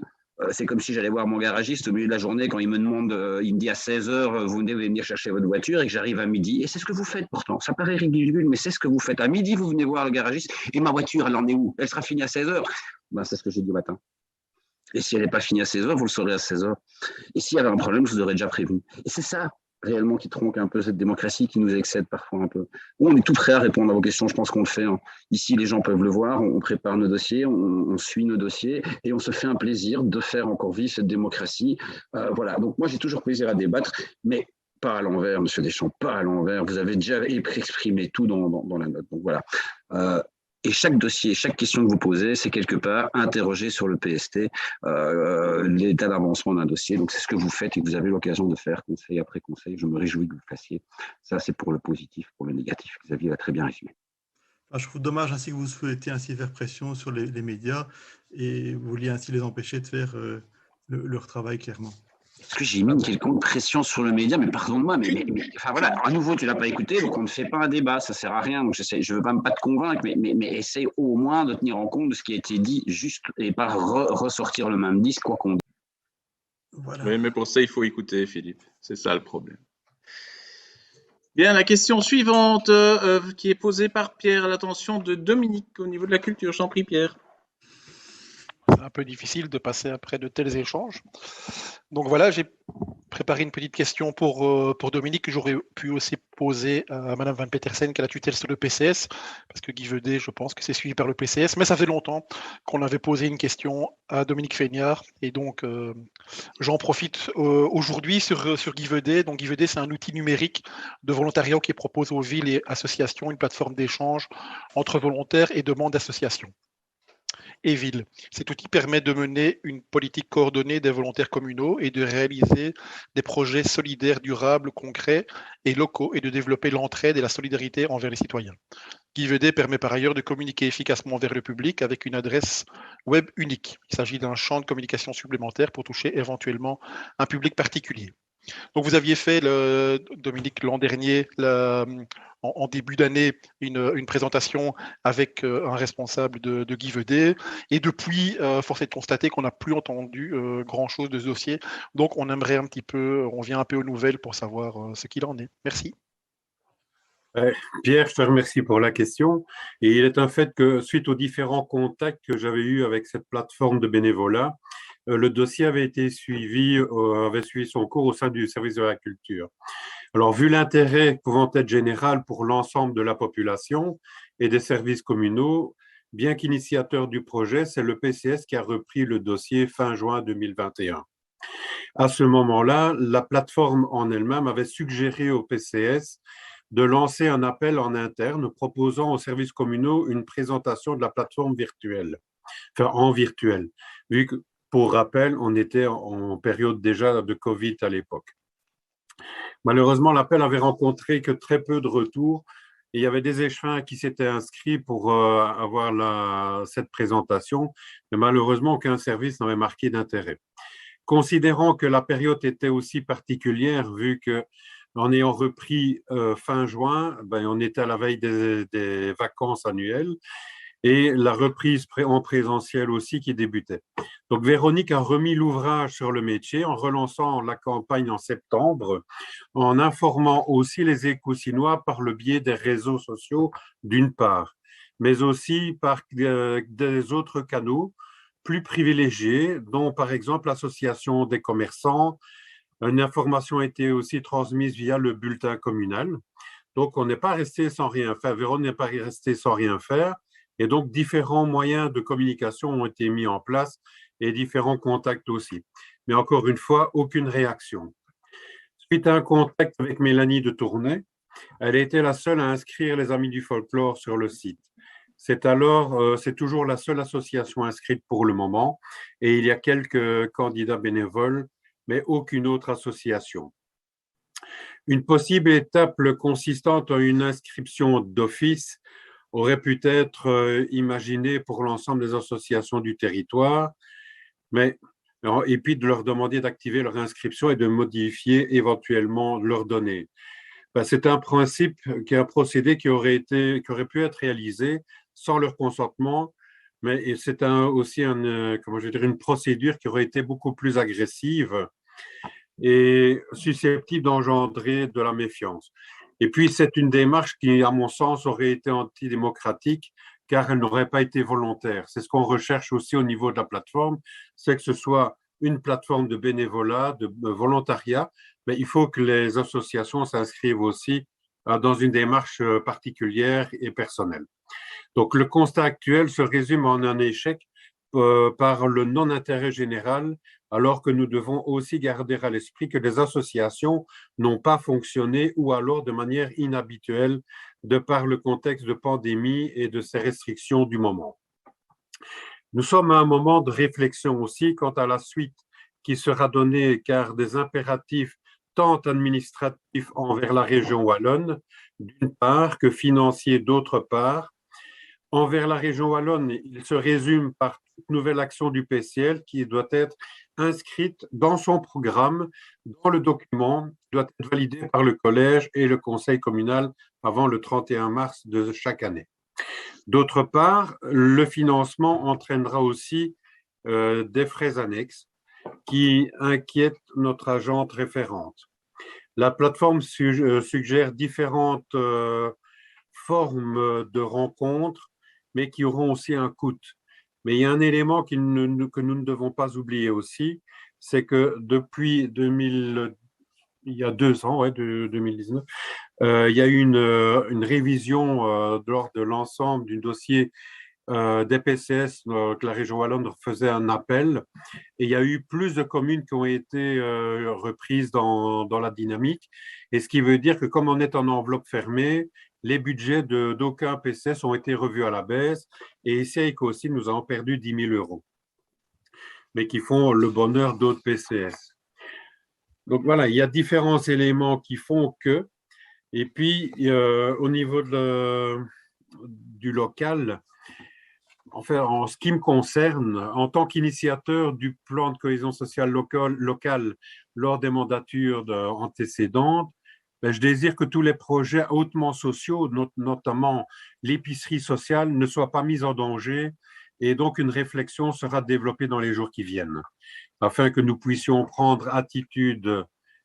Ben, si on continue le projet de pouvoir l'inscrire dans le programme du PCS qui sera envoyé au niveau de la région wallonne ou pas. Donc, je crois que nous avons des responsabilités et nous les assumons et nous prendrons les décisions les meilleures pour que ce soit le PCS et la population.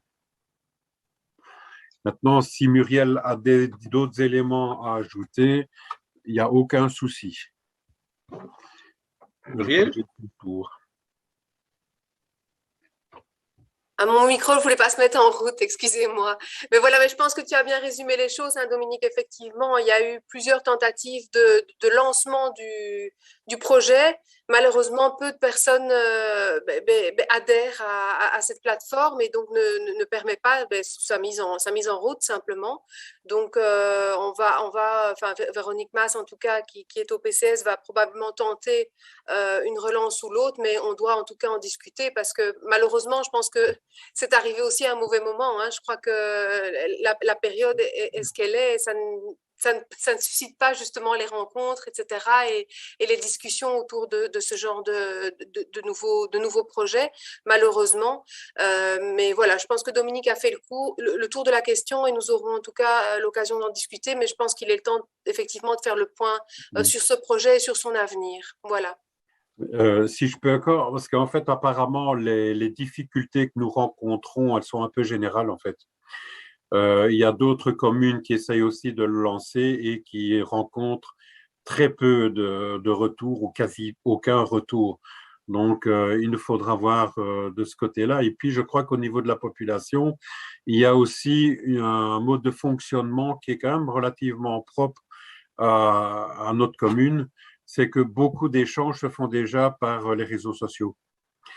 Et donc, l'info étant passée, ayant été distillée par les réseaux via le PCS, il n'y a pas eu de retour de ce côté-là. Donc, est-ce qu'il y a une réelle utilité, une réelle nécessité de la plateforme? Voilà, je crois qu'il y a une question fondamentale à se poser. Merci. Pierre ?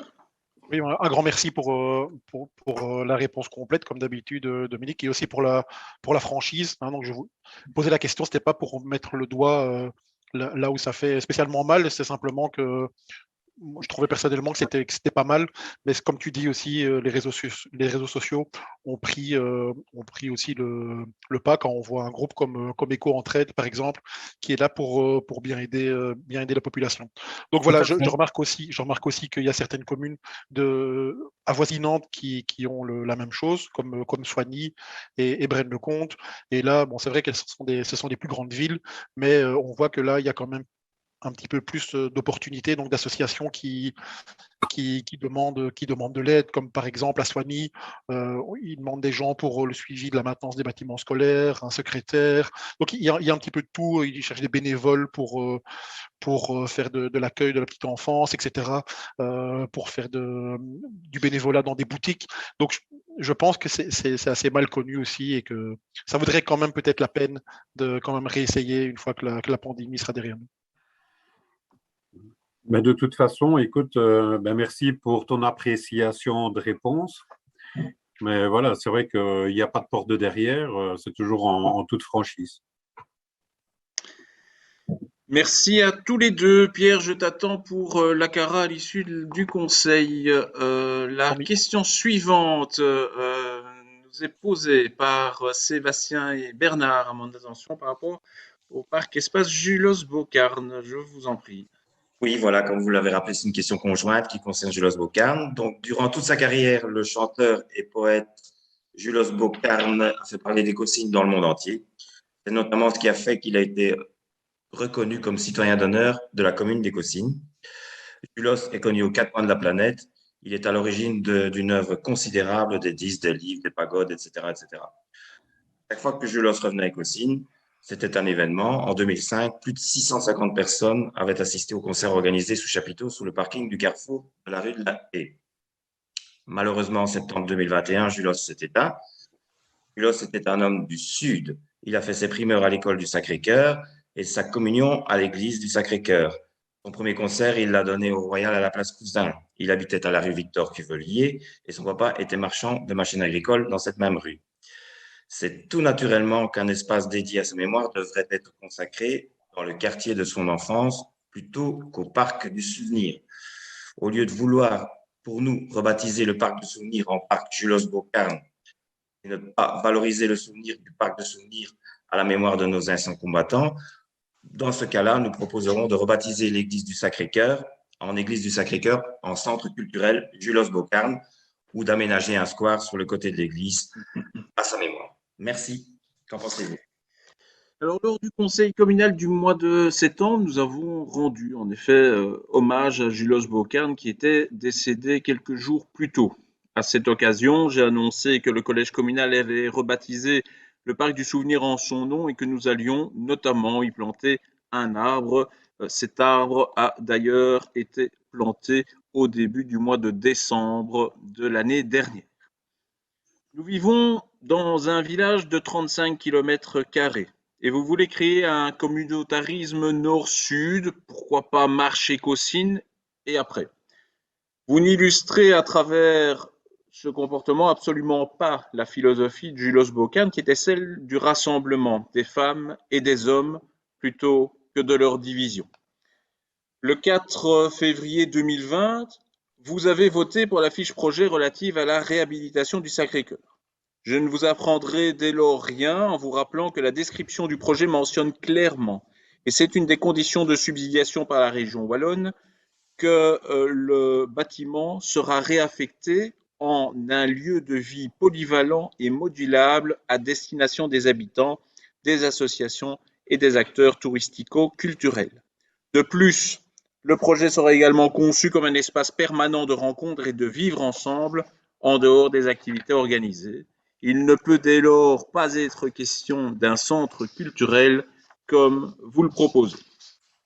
J'en viens à votre insinuation de vouloir mettre en arrière-plan le devoir de mémoire qui est le nôtre. Je tiens à vous rappeler que c'est la majorité précédente, que je présidais déjà, qui a adhéré à Territoire de la mémoire et qu'à l'époque, vous avez contesté cette adhésion pour d'obscures raisons, que la commune des Caussines n'est pas en reste au niveau des lieux consacrés aux commémorations des 2 guerres mondiales, que nous avons consacré un nouveau lieu en la gare des Caussines afin de nous rappeler les événements de la déportation à l'occasion du centenaire de celle-ci, que nous avons mis en place un parcours dans chacun des cimetières de l'entité, que nous avons fait restaurer les différents monuments et les tombes liés au devoir de mémoire. Par ailleurs, les stèles présentes dans le parc du souvenir resteront et seront toujours honorées lors des différentes manifestations patriotiques. Nous n'avons d'ailleurs pas indiqué que la mention du souvenir ne serait plus présente dans le parc de la rue Boulle, mais sans doute avez-vous tiré des conclusions hâtives. Sans doute auriez-vous préféré que la majorité ne veuille pas rendre hommage à Julos, il vous aurait été plus facile d'amener l'idée. Malheureusement, nous avons souhaité honorer le troubadour écossinois. Il vous fallait donc créer un écran de fumée, détourner l'attention et tenter une nouvelle fois de récupérer un dossier pour une gloriole personnelle afin de tenter de convaincre la population que sans vous, rien ne se ferait dans notre commune. Je terminerai par 2 citations. La première de Julos lui-même, « Au pays des rêves, nul n'est interdit de séjour », et la seconde d'une chanson populaire qu'il affectionnait. « Ah, si l'amour prenait racine, dans mon jardin j'en planterais, j'en sèmerais aux 4 coins, j'en ferais part à mes amis qui n'en ont point. De ces 2 citations, je conclurai que j'espère sincèrement que l'arbre que nous avons planté dans le parc de la rue Boulle rendra le plus justement possible hommage à Julos Bocarn et permettra à certains représentants de notre cité de l'amour dont elle est qualifiée.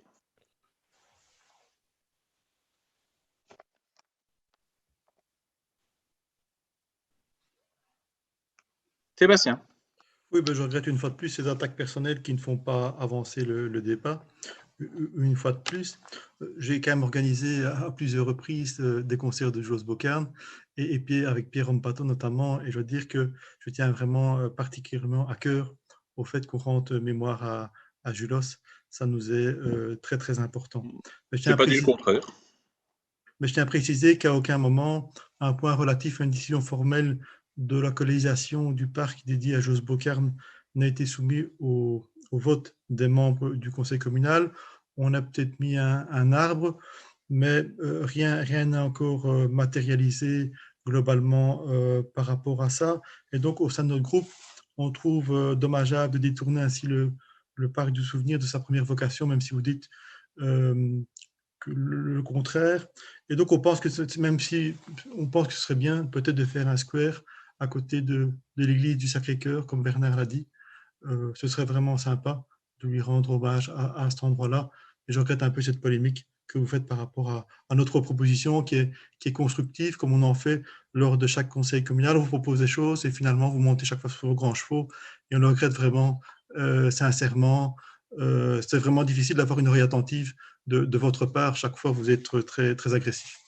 Mais je pense qu'il y a une chose que vous oubliez, Monsieur Deschamps, c'est que quand on veut mettre en lumière ou à l'honneur quelqu'un, ça ne se fait pas du jour au lendemain et que dès que l'annonce qui a été faite au mois de septembre, les services, et en particulier le service culture de la commune d'Écossynes, s'est mis au travail pour faire en sorte d'avoir quelque chose qui tienne la route et qui puisse rendre le plus justement possible hommage à Julos Bocarn dans ce parc de la rue Boulle. Et donc, changer 4 mois plus tard, c'est mettre 4 mois de travail réalisé par le service, notamment en culture, et travaux, espaces verts, sur le côté, et de ne pas prendre en considération ce travail qui est du temps et du travail, de l'argent gâché par une réaction qui me semble fort tardive de votre part. Par ailleurs, le square à côté de l'église du Sacré-Cœur, vous semblez l'oublier, contient lui aussi une stèle à la mémoire de combattants qui se sont battus pour nos libertés durant les guerres et que nous honorons chaque année avec les enfants des écoles, que ce soit l'école communale du Sud ou bien l'école du Sacré-Cœur qui est juste à côté. Je t'en prie, Bernard. Bien, je déplore un peu votre manière agressive de répondre, mais bon, c'est habituel. Pour nous, il ne faut surtout pas opposer le devoir de mémoire à la culture, c'est clair. Le parc du souvenir doit garder toute sa place et son importance, et donc son nom. En aucun cas, Julos n'aurait accepté d'ailleurs cela. Ça, vous n'en disconviendrez pas, et sa famille non plus d'ailleurs. Nous ne voulons surtout pas, mais on l'a dit dès le début, mais je le répète, on ne veut surtout pas polémiquer, mais juste alimenter un débat pour trouver la meilleure affectation possible au souvenir de notre Julos Bocarn national. Et nous pensons que ce souvenir, et oui, il doit plutôt se trouver là où lui-même avait grandi, avait ses origines et ses racines. Enfin, vous parlez du lieu modulable. Ok, c'est peut-être pas le centre culturel, peu importe, c'est rien. Vous avez parlé d'un lieu modulable, mais pas d'un centre culturel. Ok, mais rien n'empêche de le rebaptiser lieu modulable Julos Bocarn. C'est pas un problème, ça. Polyvalent, si tu veux bien. Polyvalent, pardon, excusez-moi. Excusez-moi pour le mauvais choix du mot. Mais je remarque que de toute façon, peu importe ce que l'on puisse proposer, toutes les propositions du groupe ensemble sont toujours refusées. Non, ce n'est pas le cas, Bernard, comme je viens de le mentionner. Si il y avait eu un débat qui était né dès le mois de septembre quand nous avons fait l'annonce, pourquoi pas à ce moment-là, alors que le projet était à son balbutiement, mais vous avez attendu 4 mois après l'annonce, vous avez attendu que nous ayons déjà planté un arbre à sa mémoire et nous en avons assuré la publicité. Et donc, vous arrivez alors que tout est déjà en route pour dire « Ah ben, vous ne voulez pas de nos propositions ». Non, ce n'est pas ça l'objet du débat. Ce n'est pas qu'on ne veut pas de vos propositions, mais les propositions doivent arriver au moment opportun et pas quand tout est quasiment finalisé de l'autre côté. C'est juste la période de deuil, excusez-moi, mais on n'a peut-être pas réagi assez vite. Ok, bon. Je dois dire aussi pourquoi faut-il agir dans la précipitation? Je ne vois pas l'intérêt. Je dois dire aussi que quand on souhaite prendre la parole sur un point qui n'est pas à l'ordre du jour, c'est déjà arrivé notamment lorsque les personnes du rallye sont venues s'exprimer. J'avais voulu m'exprimer, on m'a empêché de parler sur un point parce qu'il n'était pas à l'ordre du jour. Ici, il n'y a pas de point à l'ordre du jour par rapport à ça. Monsieur Deschamps. Et voilà. Est-ce que vous pouvez me dire le nombre de mails que vous envoyez par jour au sein de notre administration? Ce nombre, il est effarant. Alors, je pense très sincèrement que si vous aviez voulu entamer un dialogue sur le sujet à l'issue du conseil communal du mois de septembre ou quelques jours après, voire quelques semaines, rien ne vous en empêchait et nous aurions pu discuter. Mais non, vous arrivez avec cette proposition, je vous le dis, 4 mois plus tard, quand tout a été annoncé et toutes les dispositions ont déjà été prises. Donc, ne venez pas dire que nous rejetons toutes vos propositions, mais admettez quand même que vous arrivez avec des propositions quand vous savez que nous ne ferons plus marche arrière parce que nous avons déjà mis en place différents éléments qui permettent d'avancer sur les dossiers. Vous pensez toujours que l'on fait les choses en claquant des doigts? Non, ce n'est pas le cas. Quand on monte les dossiers, quand on fait avancer des choses, ça prend du temps. On le voit sur d'autres dossiers qui sont peut-être plus marquants, mais il faut du temps pour réaliser les choses. On ne se dit pas d'un jour, on va se réveiller, eh bien, tiens, on va baptiser ce parc-là de cette manière-là et on va trouver différents éléments qui vont honorer la mémoire de Julos Bocard. Non, ça doit se faire avec un certain travail, avec une certaine préparation. Et je vous dis, ça fait 4 mois que les services préparent ce parc, préparent les choses qu'ils vont avoir dedans. Et donc, aujourd'hui, je trouverais de mauvaise aloi de mettre tout ça à la poubelle, simplement. Ah, voilà, écoutez, nous, c'était une proposition qu'on fait, comme on en fait souvent. Voilà, simplement, c'est notre rôle de faire des propositions constructives. Voilà, même si elle n'est pas retenue, une fois de plus. Le citoyen appréciera, c'est pas grave. Mais nous aimerions vraiment avoir des propositions constructives et de pouvoir travailler de manière constructive, comme nous avons pu parfois, à certaines occasions, le faire avec certains d'entre vous. Mais force est de constater que ce n'est pas la volonté commune de votre groupe. La question suivante qui m'est toujours posée par Sébastien Deschamps. Je t'en prie, Sébastien. Oui, donc encore une proposition constructive, hein, une de plus. Donc, concernant les accidents sur la RN 57 qui traverse Écosine, plusieurs accidents se sont produits ces dernières années sur la RN 57, notamment dans sa traversée d'Écosine. En cette fin du mois de décembre, un accident impliquant un camion et un automobiliste s'est produit sur le tronçon entre Soigny et Écosine. L'absence de bande d'urgence crée également un souci pour l'arrivée des secours en cas de grave accident. Ce 21 décembre 2021, nous avons interpellé la zone de police Hauts-de-Seine afin d'être tenu informé des statistiques d'accidents sur ce tronçon. Celle-ci nous a invités à prendre contact avec vous, ce qui a été fait le même jour. N'ayant à ce jour reçu de votre part ces statistiques, serait-il possible de communiquer les statistiques d'accidents sur ce tronçon ces dernières années?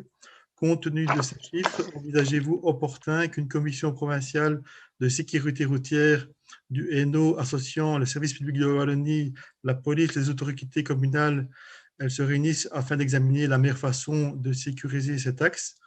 Organisée par la direction territoriale, la commission provinciale de sécurité routière regroupe une série d'interlocuteurs qui vont rechercher ensemble la solution la mieux adaptée pour un problème de sécurité routière sur le réseau régional et qui nécessite un avis collectif. Carrefour problématique, éclairage, traversée piétonne, virage dangereux, abord d'école.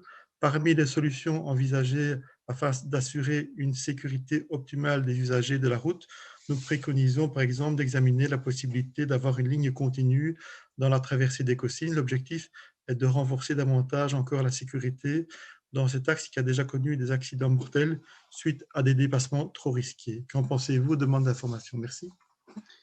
Bien, afin d'établir des statistiques les plus objectives possibles, je reprendrai ici les données des 5 dernières années. Entre 2017 et 2021, il y a eu 9 accidents qui ont été à déplorer sur le territoire d'Écosine.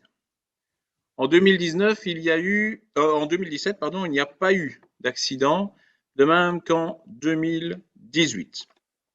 En 2019, nous avons eu à déplorer 4 accidents. Le premier, le 11 janvier 2019, se déroule cet accident, un ralentissement qui s'organise, globalement sans problème. Malheureusement, un véhicule ne freine pas et s'encastre dans le précédent qui lui-même avance dans celui se trouvant devant lui. Une chaîne se forme impliquant 4 véhicules. Le 3 juillet 2019, juste après le giratoire de Restomont, un motard chute sur la chaussée suite à la perte de chargement d'un camion. Le 7 septembre 2019, un conducteur perd le contrôle de son véhicule en entrant dans un rond-point. Le véhicule s'encastre dans un poteau d'éclairage public. Le test d'alcoolémie est positif et l'analyse démontre une vitesse excessive. Le 23 décembre 2019, à l'approche d'un rond-point, 2 véhicules sont à l'arrêt pour laisser le passage comme le prévoit le code de la route. Un troisième ne ralentit suffisamment pas du moins, et va s'encastrer dans le deuxième qui lui-même va emboutir le premier. En 2020, on dénombre 2 accidents. Le premier, le 31 mai, dans le rond-point dit des combattants, un conducteur sous influence de l'alcool zigzague avant de pénétrer dans le rond-point et va ensuite percuter l'îlot central avant de terminer sa course de l'autre côté du rond-point. Le 15 juillet 2020, les conditions météo sont mauvaises. Un motard entame un dépassement d'un véhicule devant lui. Ce dernier entame également une manœuvre de dépassement et percute le motard. De l'éclairage public est présent à cet endroit et est fonctionnel au moment des faits. En 2021, on dénombre 3 accidents. Le 11 janvier, 3 véhicules sont à l'arrêt, un 4e ne freine suffisamment pas et vient percuter le véhicule qui le précède.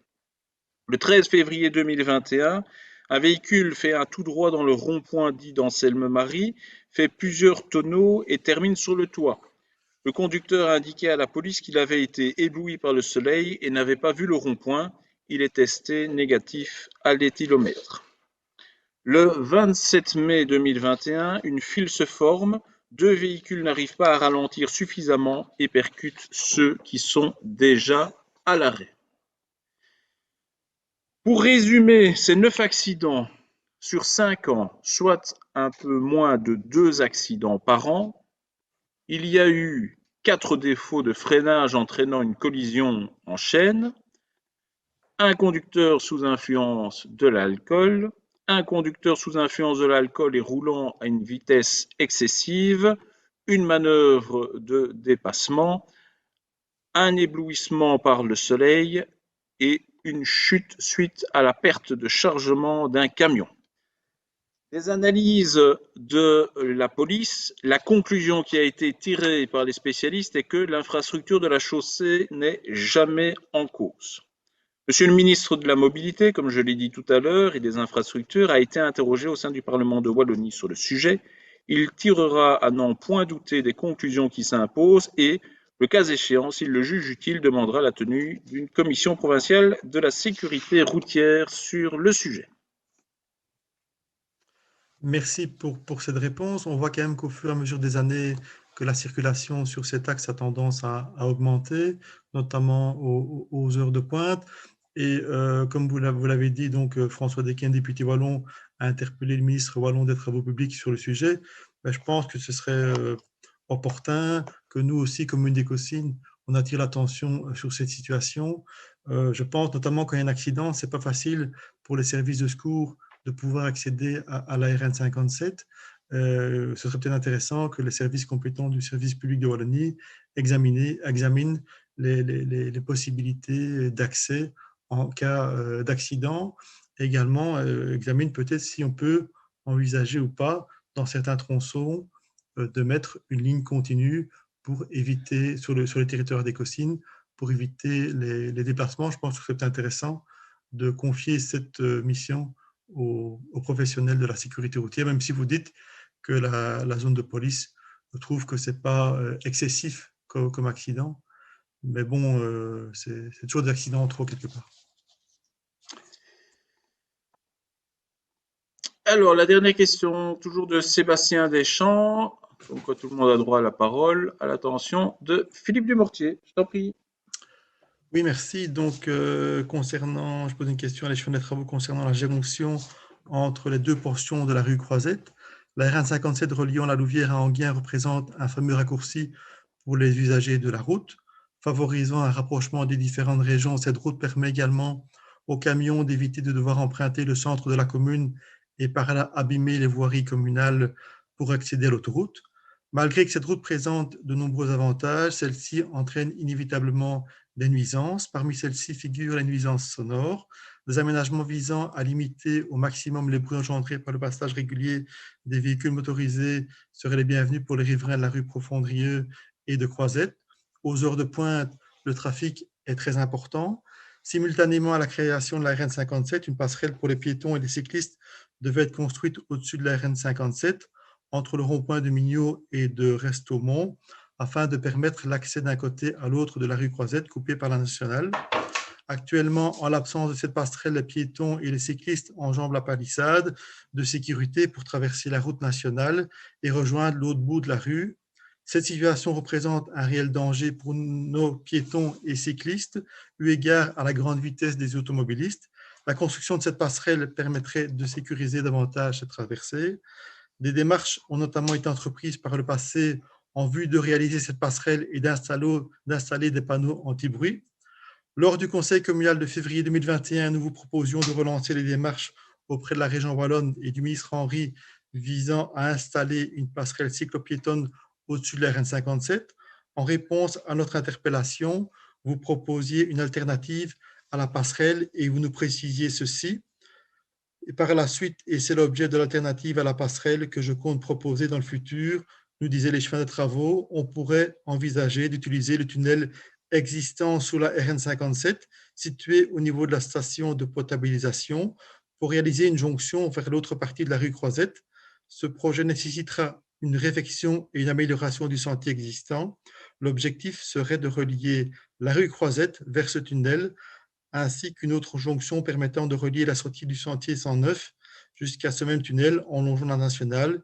Il faudra en outre réaménager la partie située du côté de Mignot et se concerter avec la ville d'Ureux.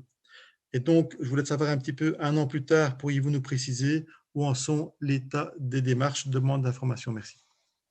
Je t'en prie, Philippe.